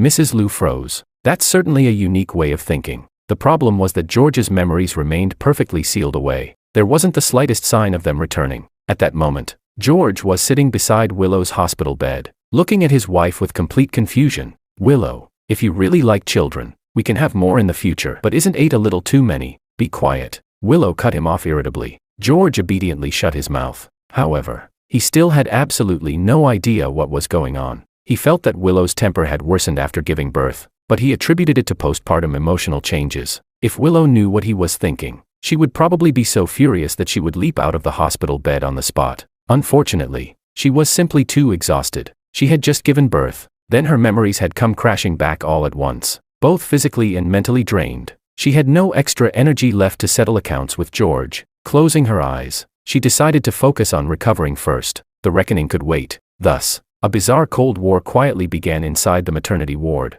More accurately, it was a one-sided Cold War. George had absolutely no idea he was being given the cold shoulder. He assumed Willow was simply exhausted and didn't feel like talking. As a result, he became even more attentive and caring. From Willow's perspective, however, it was like pouring oil onto a fire. Every time she saw his attentive face, all she could think about were those years when he deliberately shot down her proposals during meetings or stole projects from her while wearing that infuriatingly smug grin. Infuriating. Absolutely infuriating. But what annoyed her most was this. Even now, he could still make her heart race whenever he got under her skin. 20 years had passed, and that had never changed. Chapter 21. The days Willow spent in the hospital became the darkest period of her life. On one hand, she had to endure the pain and discomfort of recovering after childbirth. On the other hand, she had to endure George's constant care and attention. Every gentle look, every thoughtful word, each one reminded her of how thoroughly she had been fooled by these appearances and how she had actually believed he genuinely cared about her. Of course, he was sincere now, because he had lost his memory, and that only made her angrier. A lifelong archrival with amnesia had completely wrapped her around his finger. How pathetic was she? What made it even worse was that she would occasionally glance at him, and her heartbeat would still skip. She knew it was anger. It was the competitive instinct buried deep in her bones. But during the period when she had lost her memory, she had mistaken that feeling for romantic attraction and believed it wholeheartedly. And now she knew the truth. Yet her heart still sped up uncontrollably whenever she saw him. That cursed reflex made her feel as though her own body had betrayed her. Lying in bed, Willow ground her teeth together and mentally cursed the heavens 10,000 times. What kind of ridiculous arrangement was this? First she lost her memory, then she married George, then she gave birth and suddenly recovered her memories. What was this supposed to be? A buy one get one free package? Even more infuriating was the fact that the baby looked like his father. Whenever the nurses brought the baby over for feeding, Willow would stare at the tiny face that looked remarkably like George's and feel emotions too complicated to describe. The baby was her own flesh and blood. Of course she loved him, but because he looked like George, every time she held him, it felt as though she were holding a miniature version of her lifelong rival. It was a very strange feeling. Baby, don't grow up to be like your father, Willow whispered softly. Just take after your mother. Remember that. Okay. The infant blinked at her, then he let out a tiny yawn. What kind of attitude is that? Mommy is talking to you. The baby blinked again. Then his lips curled into a smile. The nurses had already explained that babies this young smiled only because of involuntary muscle movements. But Willow was still completely defeated by that smile. Lowering her head, she kissed his forehead. Her heart felt both sweet and aching. Forget it. For the baby's sake, she would spare George's life for now. On the day she was discharged from the hospital, George had arranged everything perfectly. Willow, the car is here. Let's go home. He carefully supported her arm as though she were a fragile piece of porcelain. Willow allowed herself to be guided along with an expressionless face. Meanwhile, her inner thoughts were running wild. How had she never noticed before that he was this annoying? A grown man had compared dozens of baby car seat brands and even made an Excel spreadsheet. Was he insane? She had completely forgotten that during the period of her amnesia, she had been moved to tears countless times by that very same attentiveness. As the car passed the fence separating the Wang and Liu family homes, Willow's gaze darkened. Back then, she had been the proud daughter of the Liu family. He had been the arrogant young master of the Wang family. Each ruled their own territory on opposite sides of the fence. Whenever they met, they argued. They were utterly incompatible, like fire and water. And now, she sat inside his car, holding his child. On the way back to their shared home, the joke fate had played on them was not funny at all. Chapter 22. After returning home, Willow began her long postpartum recovery period. According to tradition, she wasn't supposed to be exposed to wind, touch cold water, or overwork herself. She was expected to stay in bed and focus entirely on recovery. For someone as busy and driven as Willow, it was pure torture. What made it even more torturous was the person keeping her company, George. George took an entire month off from work to stay home with her and the baby. He handed all company matters over to the vice president and declared that even if the sky fell, it still wouldn't be more important than Willow and their child. That sentence had once moved the amnesiac Willow to tears. Now, hearing it only made her want to laugh sarcastically. Oh, so I'm important now? You've completely forgotten how you used to compete with me for business deals. Still, Willow didn't explode. She was a smart woman. She knew this wasn't the right time for a confrontation. Her body hadn't fully recovered. She couldn't devote her full attention to the company yet. She glanced at George's face. It was so gentle and completely lacking in hostility. The man was still suffering from amnesia. Picking a fight with someone who couldn't remember anything would make her seem petty, even if that person had been a complete jerk before losing his memory. So Willow decided to stay patient. First, recover. Then settle the score with George little by little. But staying patient didn't mean remaining passive. Willow launched her own postpartum psychological warfare. First move, hot and cold treatment. George brought over a bowl of chicken soup. Willow, the chicken soup is ready. Willow accepted the bowl expressionlessly and took a sip. It was actually quite delicious. Still, her face remained completely blank. It's okay. A flash of disappointment crossed George's eyes, but he quickly pulled himself together. Then drink a little more. There's plenty left in the pot. Willow lowered her head and continued drinking. From the corner of her eye, she caught his disappointed expression and the way he was forcing himself to stay cheerful. And somehow, she felt a little guilty. No. Why should she feel guilty? This was George, her lifelong archrival. Willow immediately scolded herself internally. Then she proceeded to finish every last drop of the soup. Second move, verbal strikes. Willow, look. The baby opened his eyes. George held their son in his arms, his face filled with excitement and wonder. Look at his eyes. They look like yours. They're beautiful. Leaning against the bed, Willow lazily glanced over. Then she casually replied, his nose looks like yours. George immediately brightened. Really? Let me see. He carefully examined the baby's face. You might actually be right. Willow added. Yeah, just like your big nose. George's smile froze. Is my nose really that big? Willow didn't answer. She simply gave him a meaningful smile. Holding the baby, George fell into a deep existential crisis about the size of his nose. Third move, comparison attacks. One day, Mrs. Wang came to visit her grandson. Unable to put the baby down, she sighed emotionally. He looks exactly like George when he was little. It's like they were made from the same mold. Willow immediately joined in. That's true, Mom, but he's a little more handsome than George. His features are more refined. Mrs. Wang blinked. Then she burst out laughing. Yes, definitely more handsome than George. George listened from the side. Something felt wrong, very wrong, yet he couldn't quite figure out what it was. Fourth move, random questions. Late one night, after the baby had fallen asleep, the room became quiet. The two of them lay in bed without speaking. Suddenly, Willow broke the silence. George, what would you do if one day you discovered that our relationship in the past wasn't what you think it was? George paused and turned toward her. What do you mean?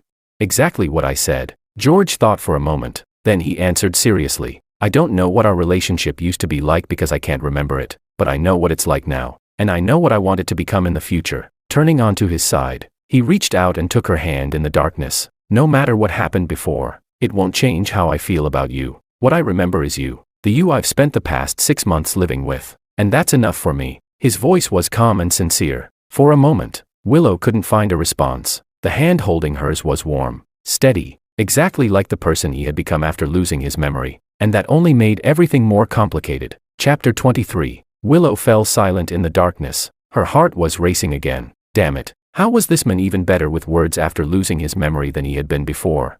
She turned over, presenting her back to him, and muttered, Go to sleep. George gently wrapped his arms around her from behind. Burying his face against the back of her neck, he spoke softly, Good night, Willow. Willow stiffened for a moment. Then she forced herself to relax. Forget it. For the sake of how sincere he was. No. She couldn't go soft. Staring into the darkness, she repeatedly reminded herself, Willow, stay strong. He's your archrival. Don't let him fool you. But George's steady breathing was right beside her ear. His warm chest rested against her back. His heartbeat was calm and strong, beating steadily again and again. Without realizing it, she gradually relaxed. and before she knew it, she had fallen asleep. The next morning, when she woke up, she discovered that at some point during the night she had turned around. Her entire body was curled up in George's arms. Her face was buried against his chest. One arm was even wrapped around his waist. Willow was speechless. Carefully, she withdrew her hand. Then she slowly tried to move away, hoping to escape the suffocating position before George woke up. Morning. George's voice sounded above her head. Rough with sleep, Willow froze instantly. He was already awake. Then that meant he had seen every bit of her sneaky attempt to escape. Did you sleep well? George looked down at her, smiling. Not bad. Willow sat up with forced composure. Meanwhile, the tips of her ears quietly turned red. Damn it, damn it, damn it. Weren't they supposed to be mortal enemies? How had they ended up cuddling again? Standing in front of the bathroom mirror, Willow gave herself a disappointed look. Her body simply refused to listen to her. Her mind knew perfectly well that she was supposed to dislike him, but her body remembered the intimacy they had shared over the past 6 months. It instinctively moved closer to him, leaned against him, responded to his embraces and kisses. The conflict between her rational mind and her body's habits left Willow trapped in a constant internal battle every single day. Meanwhile, George remained completely unaware. All he knew was that Willow seemed emotionally unstable after giving birth. Sometimes she was cold toward him. Sometimes she unconsciously sought his closeness. After researching countless articles about postpartum recovery, he learned that emotional fluctuations were perfectly normal after childbirth. As a result, he became even more considerate, even more patient. Living beneath the same roof, the two of them carried entirely different thoughts in their hearts. Yet somehow, they managed to create a strange kind of harmony. And so, amidst that peculiar harmony, the postpartum month passed day by day. Chapter 24. Willow's declaration in the delivery room that she was going to have 8 children spread through both family social circles at astonishing speed. It all started with the nurse in the delivery room. She had been so touched by what she believed was a grand romantic confession that she immediately shared the story with her co-workers. The co-workers told their friends. Those friends posted it on social media. Screenshots spread into group chats. Group chats led to more screenshots. Within just a few days, the story of the Liu heiress publicly confessing her love to the young master of the Wang family after giving birth and declaring she wanted 8 children had spread throughout all of City A. Recently, Mrs. Liu's phone had barely stopped ringing. Every call was from wealthy socialites offering congratulations. Mrs. Liu, I heard your daughter wants to have 8 children for the Wang family. Their relationship must be wonderful. Are they planning to start a soccer team? Mrs. Liu could only laugh awkwardly and play along. Inside, however, she was suffering. You people have no idea what that girl actually meant. Mrs. Wang found herself dealing with exactly the same situation. Mrs. Wang, 8 children. The Wang family line is secure for generations. On the surface, Mrs. Wang smiled politely. Inside, she was growing increasingly nervous. She knew Willow too well. That had not been a sweet promise. It had been a declaration of war delivered through gritted teeth. She immediately sent Mrs. Liu a message. Should we do something? Mrs. Liu replied. Do what? They're already married and have a child. We can't exactly make them divorce. Mrs. Wang responded. Of course not. My grandson was just born. Mrs. Liu replied. Then what do we do? Willow holds grudges. She's definitely planning something right now. Sigh. Let me think. The two mothers once again fell into another round of strategic planning. Meanwhile, inside the Wang family villa, Willow was lounging on the sofa, scrolling through her phone. She was reading a gossip thread popular among City A's business circles. The title read, Breaking News. More drama in the Wang-Liu marriage alliance. Liu heiress makes emotional postpartum confession. Declares she wants 8 children. The comments below were endless. One user wrote, I'm obsessed. They're so sweet. Another commented, the ultimate rich family romance. I volunteer to protect this love story. A third added, 8 children. Young Master Wang, did you hear that? Your wife is urging you. Another highly liked comment read, I'm confused, but not completely confused. Actually, I look confused, but not really confused. To me, it's not confusing at all. I'm just confused by how sweet it is. The sweetness is what's confusing me, not the confusion itself. So compared to whether I'm confused or not confused, I'm mostly confused by the sweetness. Willow scrolled through the comments with a completely expressionless face. Not a ripple stirred in her heart. Heh. She closed the app. Then she slowly turned toward George. The murderous intent in her eyes was impossible to hide. George, meanwhile, remained completely oblivious. At that moment he was engaged in an intense battle with a diaper. Willow, how exactly does this diaper work again? I swear I remembered it last time. Fold the left side in first, then pull it up and fasten it. Willow delivered the instructions in a flat voice. Oh, like this. George fumbled awkwardly for a while. Finally, he succeeded. With a relieved sigh, he announced proudly, "Done. Dad is amazing." He lifted their son triumphantly and gave him a little bounce. Then he turned toward Willow. "Oh, right, Willow. About what you said before, about having 8 children. Were you serious?" The corner of Willow's mouth twitched. "What do you think?"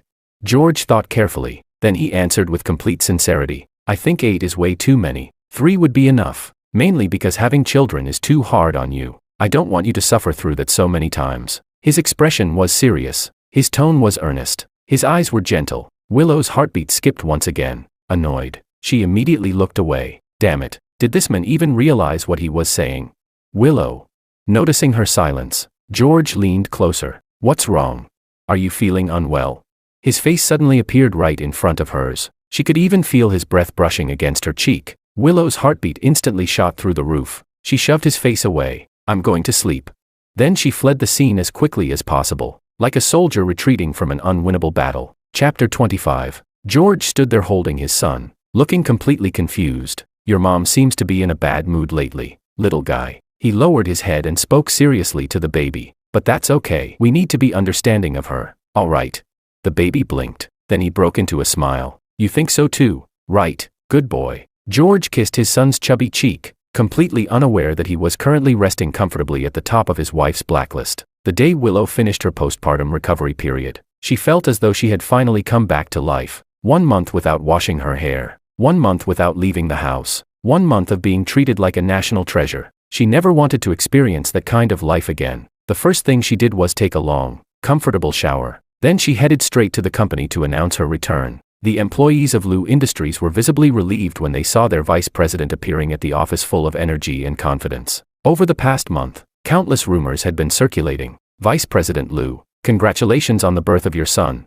"Vice President Lu, you've recovered so quickly. No one would ever guess you just had a baby."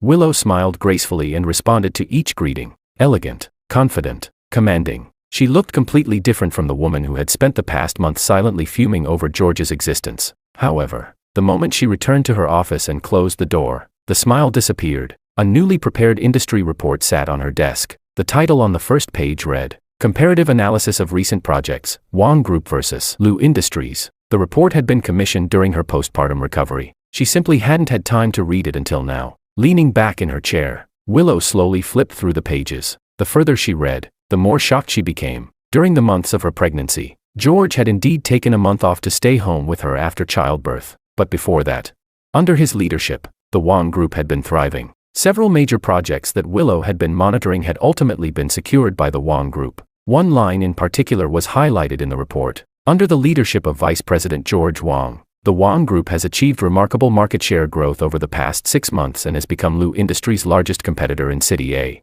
Willow stared at the words largest competitor. The pen in her hand nearly snapped. Competitor. That word was all too familiar. Throughout her entire life, George had always played the role of her competitor, comparing grades, comparing abilities, comparing business performance, competing in every measurable aspect imaginable. Suddenly, a long-forgotten memory resurfaced. It had happened shortly after they returned to the country. Both companies were bidding on a massive mixed-use commercial development project. She and her team had worked through several sleepless nights, creating what she believed was the perfect proposal. Then, on the day the winner was announced, the Wang Group secured the contract. By a margin of a single point, George had been standing beside her, dressed impeccably in a tailored suit, wearing that infuriatingly smug smile. He had even extended a hand toward her. "My thanks, Miss Lu." At the time, she had nearly driven the heel of her shoe directly into his foot. That had been their normal dynamic, always confronting each other, never backing down, neither willing to concede an inch. But now he spent every day circling around her, calling her Willow, telling her he loved her. Chapter 26. The contrast left Willow with extremely complicated feelings. She had to admit it. The amnesiac George was genuinely a wonderful person. Gentle, considerate, almost every quality she had ever imagined in an ideal partner. But the problem was, this man, before losing his memory, had been her lifelong archrival. Were all those gentle gestures and thoughtful actions just an act? The same way he used to pretend to be well-behaved in front of adults when they were children? No, that wasn't right. He had lost his memory now. There was no reason for him to keep pretending. Then did that mean that deep down, he had always been a good person, and that their hostile relationship had simply blinded them both? The more Willow thought about it, the more confused she became. Finally, She slammed the report shut in frustration. She decided not to think about it for now. After all, the child had already been born. The marriage had already happened. No amount of score settling could change those facts. Instead of dwelling on the past, she should focus on how to deal with him in the future. If he remained amnesiac forever, then she could pretend their old grudges had never existed and simply live their lives peacefully. But what if he recovered his memories one day?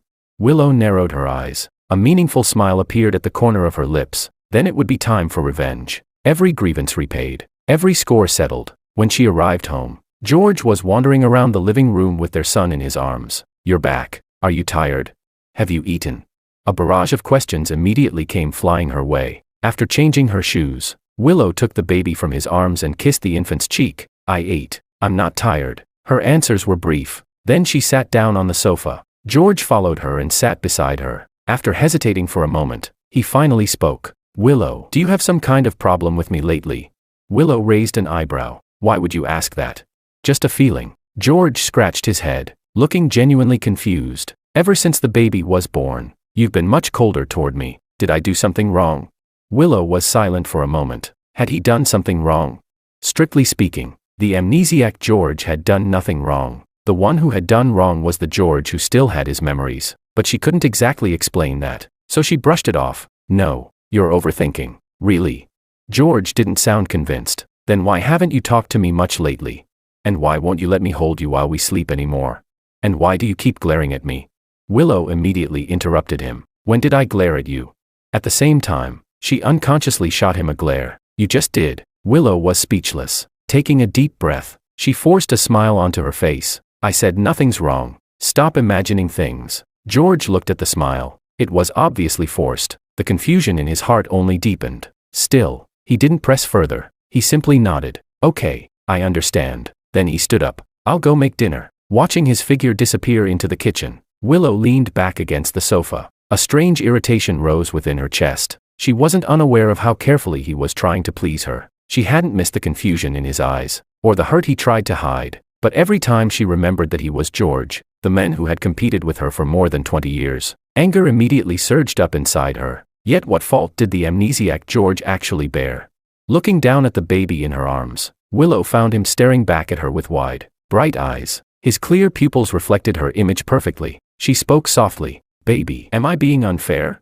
The baby let out a tiny coo, as if answering her question. Willow sighed. Then she gently rested her forehead against his. Her thoughts were a complete mess. Chapter 27. As the days passed, the baby grew day by day. The wrinkled, red little monkey who had just been born gradually transformed into a fair, chubby little bundle of joy. He could smile. He could fuss. He could roll over. He was so adorable it should have been illegal. George's love for his son had already reached an outrageous level. He bought an entire room full of toys. Everything from infant rattles to electric toy cars. The collection covered practically every stage of childhood from birth to 10 years old. "He's only 3 months old." Willow stared at a remote-controlled airplane labeled ages 8+ and looked utterly speechless. "Why did you buy this?" George replied confidently. "I'm stocking up in advance, then I won't have to buy it later." Willow picked up a children's microscope. "And this one? It says suitable for ages 12 and up." George examined it thoughtfully. "This feels like the kind of toy I would have loved when I was a kid, but it looks unfamiliar. So I probably never got one. I'm making up for it by buying it for our son." "Didn't you have everything you wanted when you were growing up?" George froze. "How do you know that?"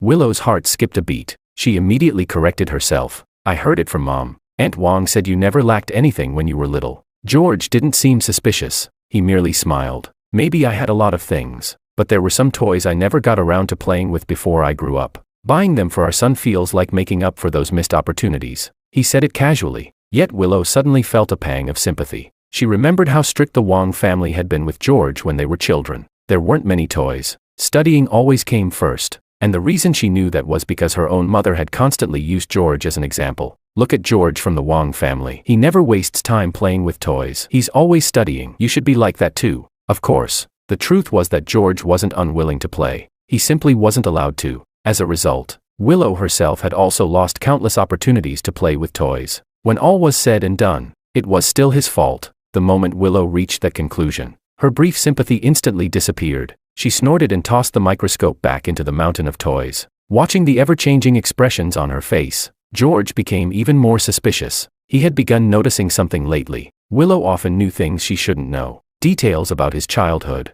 his old habits, even some of the business decisions he had made before losing his memory. One day, he finally couldn't resist asking, "How did you know I negotiated that acquisition deal before?"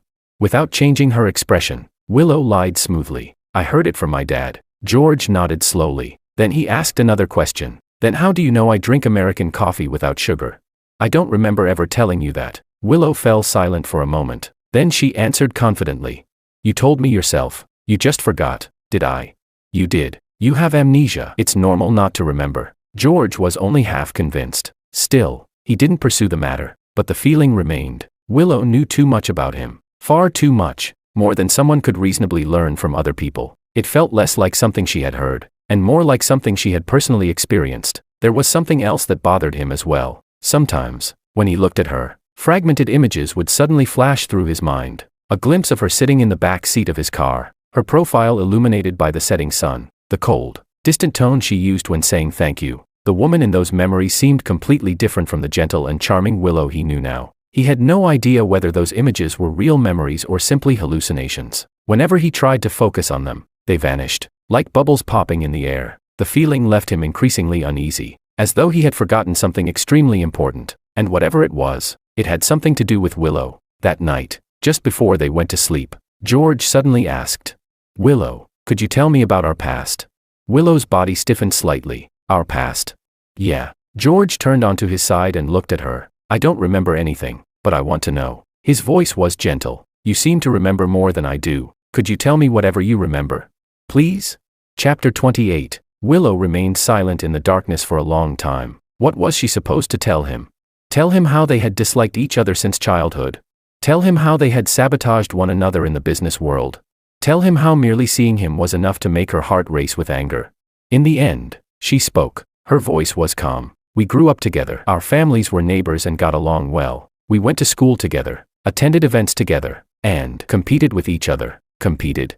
George immediately caught that word. Willow quickly added, "Healthy competition, the kind where you compare grades and abilities. We pushed each other to improve." That wasn't entirely a lie. At least the competition part was true. And then, George asked, "Then we went abroad for college. You were in the United States, and I was in the United Kingdom. We didn't really keep in touch during those years. And after that, after graduation, you joined the Wong Group and I joined Lu Industries. Since both companies operate in the same industry, competition was unavoidable. We occasionally crossed paths in business." Willow carefully chose her words, keeping them as neutral as possible. "Then came your grandfather's birthday banquet. You came to pick me up. There was a car accident. We both lost our memories." George was quiet for a moment. "Then, what was our relationship like before?"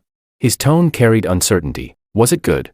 Willow opened her mouth. Countless memories flashed through her mind. At 4 years old, glaring at each other through the fence. At 10, battling each other at the piano in the lounge. At 14, locked in silent warfare throughout school. As adults, clashing openly in the business world. Then, the next second, she heard herself answer, "It was all right." Her tone was so calm that it sounded like she was talking about strangers. Not particularly good, not particularly bad, just ordinary childhood friends, I guess. George nodded thoughtfully. Then he asked another question. "Did I like you before?"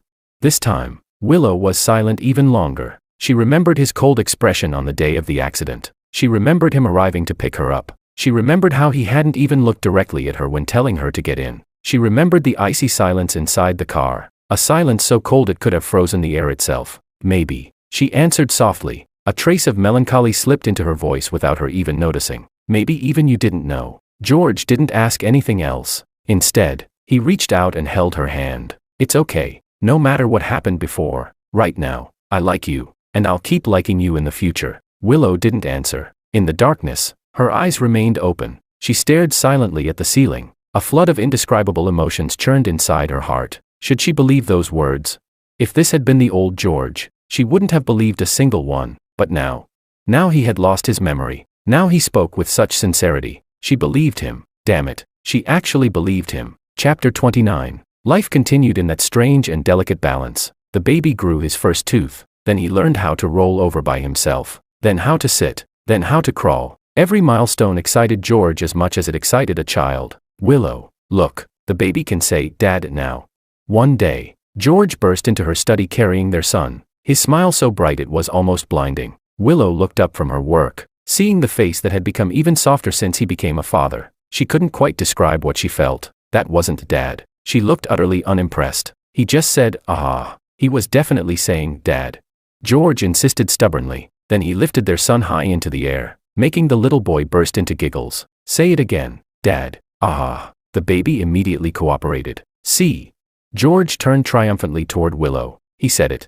Willow shook her head helplessly, yet the corners of her lips couldn't stop themselves from lifting slightly. Over the past 6 months, her relationship with George had slowly evolved. At first, they had been lifelong enemies forced to live together. Then they became familiar strangers, then reasonably harmonious roommates. And now, even Willow couldn't find the right word for what they were. She still occasionally remembered the past, and whenever she did, she still got angry, but those feelings of anger were gradually being diluted by newer memories. Memories of him getting up at 3 in the morning to feed their son so she could sleep a little longer. Memories of him staying by her bedside when she had a fever, worrying more about her than he worried about the baby. Memories of him sending photos and videos of their son every day whenever she was busy at the office, saying that the baby missed his mother, when in reality, it was George who missed her. Sometimes she wondered, if she had never regained her memories, wouldn't living like this have been perfectly fine?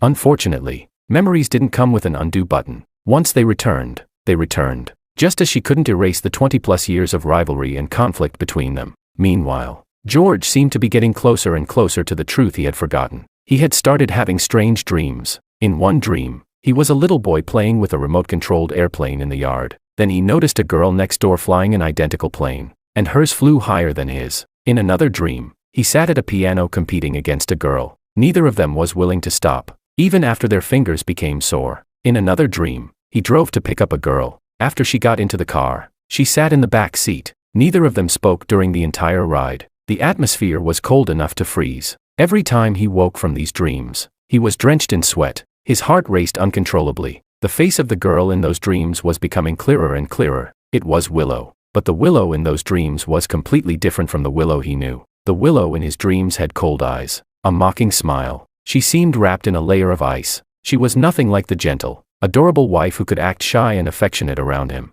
The dreams left George increasingly confused. He couldn't shake the feeling that the story he had been told about their past wasn't the whole truth. One day, he finally couldn't hold back any longer. "Were our relationship not very good before?" Willow was reviewing documents when he asked. Her hand paused slightly. "Why would you ask that?"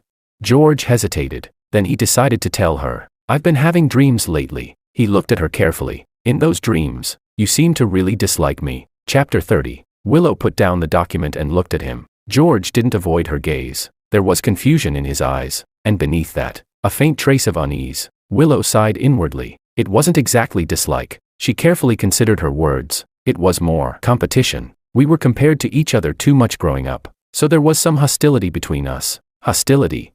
George frowned slightly. Willow nodded. Childhood emotions come and go quickly. She brushed over the topic lightly. Things got much better after we became adults. Really? Really? Willow smiled faintly. Otherwise we wouldn't be together now, would we? That answer seemed to reassure George. He nodded and didn't ask any more questions. What he failed to notice was that Willow had said now, not before. Before long, their son turned 1 year old. The Wang and Lu families jointly hosted a grand first birthday celebration. During the traditional selection ceremony, the little boy crawled around a pile of symbolic objects, carefully examining each one. In the end, he grabbed a company seal in one hand and a bank card in the other. Drool hung from his smiling face. He's clearly destined to inherit the family businesses.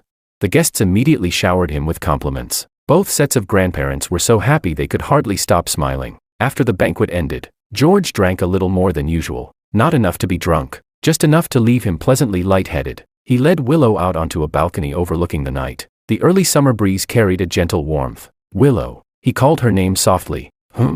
Have I ever told you that I'm grateful for the car accident?" Willow's body stiffened slightly, leaning against the railing. George looked at her with bright eyes softened by alcohol. "If that accident hadn't happened, I might never have realized how much I like you." His smile carried a touch of self-mockery. "Maybe we'd still be competing against each other, just like before." Willow opened her mouth. She wanted to say something, but no words came out. George suddenly asked, "Was I a jerk before?" "Not that bad." The answer came out with difficulty. George chuckled. "Then I'll treat you twice as well from now on. I'll make up for whatever I owe from before." His expression was completely sincere. Okay.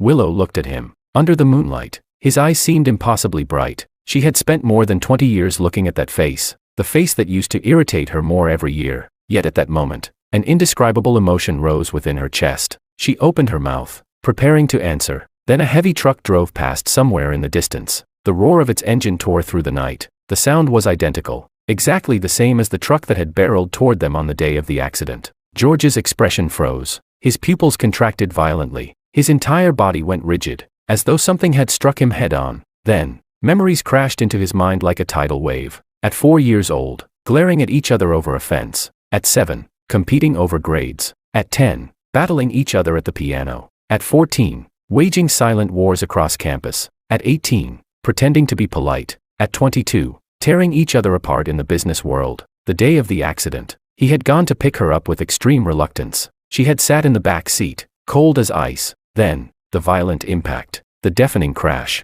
the endless darkness, everything, every single memory, came back. Chapter 31. George swayed slightly. The color drained from his face in an instant. George? Sensing that something was wrong, Willow immediately grabbed his arm. What happened?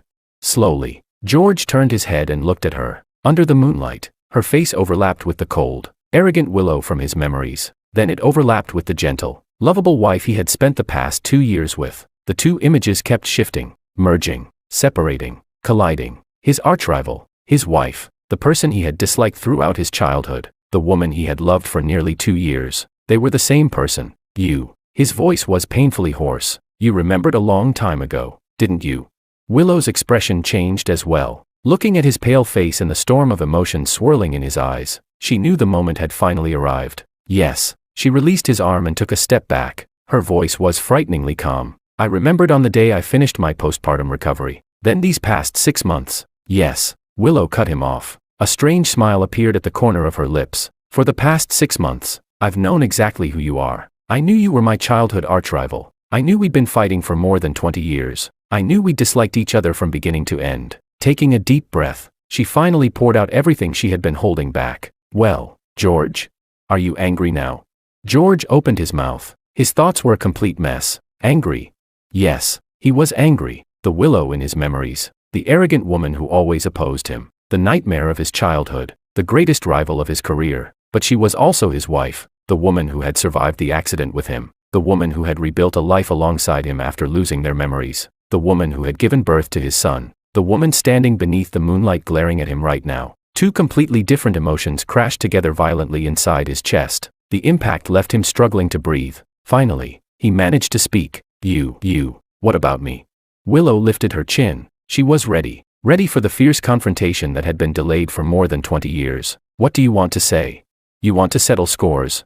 Come on, we can go through 20 years of debts one by one. She never finished the sentence, because George suddenly grabbed her wrist. Then he pulled hard. Before Willow could react, she was dragged straight into his arms. And then, he kissed her. Willow's eyes widened. Her mind went completely blank. This kiss was aggressive. Nothing like the gentle kisses he had given her before. It felt as though 20 years of suppressed emotions had finally found an outlet. Anger, frustration, confusion, and something else she couldn't quite identify. All of it poured into that kiss. Willow could barely breathe. Her heart pounded so violently that it felt ready to burst from her chest. Damn it, the racing heartbeat was happening again. She tried to push him away, but her arms seemed to have developed a mind of their own. Instead, they wrapped around his neck. A very long time passed before George finally released her. Both of them were breathing heavily. Their foreheads rested against each other. Under the moonlight, their eyes shone with startling intensity. George's voice was rough. There was even a hint of gritted teeth frustration in it. You were right. We do have a lot of scores to settle. He loosened his hold on her and looked deeply into her eyes.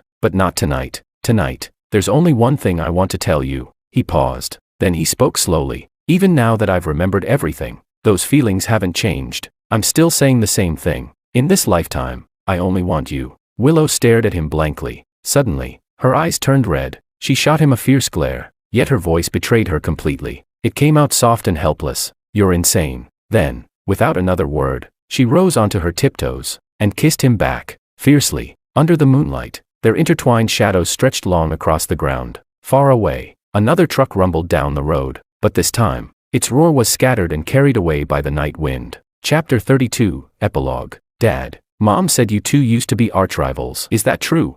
Their 3-year-old son sat on George's lap, tilting his little face upward as he asked the question with complete seriousness. George glanced at Willow. She was lounging on the sofa with a cup of coffee in hand. The corners of her lips curled into an amused smile as she clearly enjoyed watching the situation unfold. Yes. George looked back at his son and smiled. We used to be rivals. The boy tilted his head. Then what about now? Are you still rivals? George thought for a moment. Then he set his son down, walked over to the sofa, and leaned down to place a gentle kiss on Willow's forehead. Now. He answered his son while keeping his eyes on Willow. Now we're rivals. And lifelong partners. The little boy turned toward Willow again. What about Mom? Willow set down her coffee cup. She wrapped an arm around George's neck and planted a loud kiss on his cheek. Smiling, she said, Mom too. I'm going to compete with your dad for the rest of my life. Suddenly, the little boy raised a tiny fist into the air and loudly declared. Then our 8 kids can compete too. Willow's smile instantly froze. She turned toward George. Who said anything about 8 children?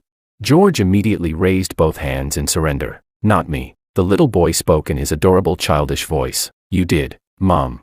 Grandma said that when you were having me, you shouted it in the hospital. She said you wanted to have 8 children with Dad. A lot of people heard it. Grandma said she was so touched she cried. He paused, then added curiously. Oh, Mom, what does exhaust him to death mean? The color rushed into Willow's face so quickly it was visible to the naked eye. Mom. She practically shouted through gritted teeth. Outside the window, in the neighboring Liu family villa, Mrs. Liu suddenly sneezed. Then she silently got up and closed the curtains. George watched his wife's flustered expression and burst out laughing. Reaching out, he pulled her into his arms. If you really want 8 children, then 8 it is. Lowering his head, he whispered into her ear. We have a whole lifetime ahead of us. We can take our time. Blushing furiously, Willow punched him hard in the chest. Then she buried her face against him. Yet the corners of her lips quietly curved upward. A few kilometers away, inside a prison cell, the truck driver who had once run a red light and crashed into their car sat by a window, gazing at the sky. He only had 1 month left before his release. Fortunately, nobody had died in the accident. He had sworn to himself that once he got out, he would never run another red light for the rest of his life. Still, he had vaguely heard rumors. Apparently that accident had somehow led to an extraordinary romance. Guess I managed to do one good deed after all, he muttered to himself. Then he went back to eating the steamed bun in his hand.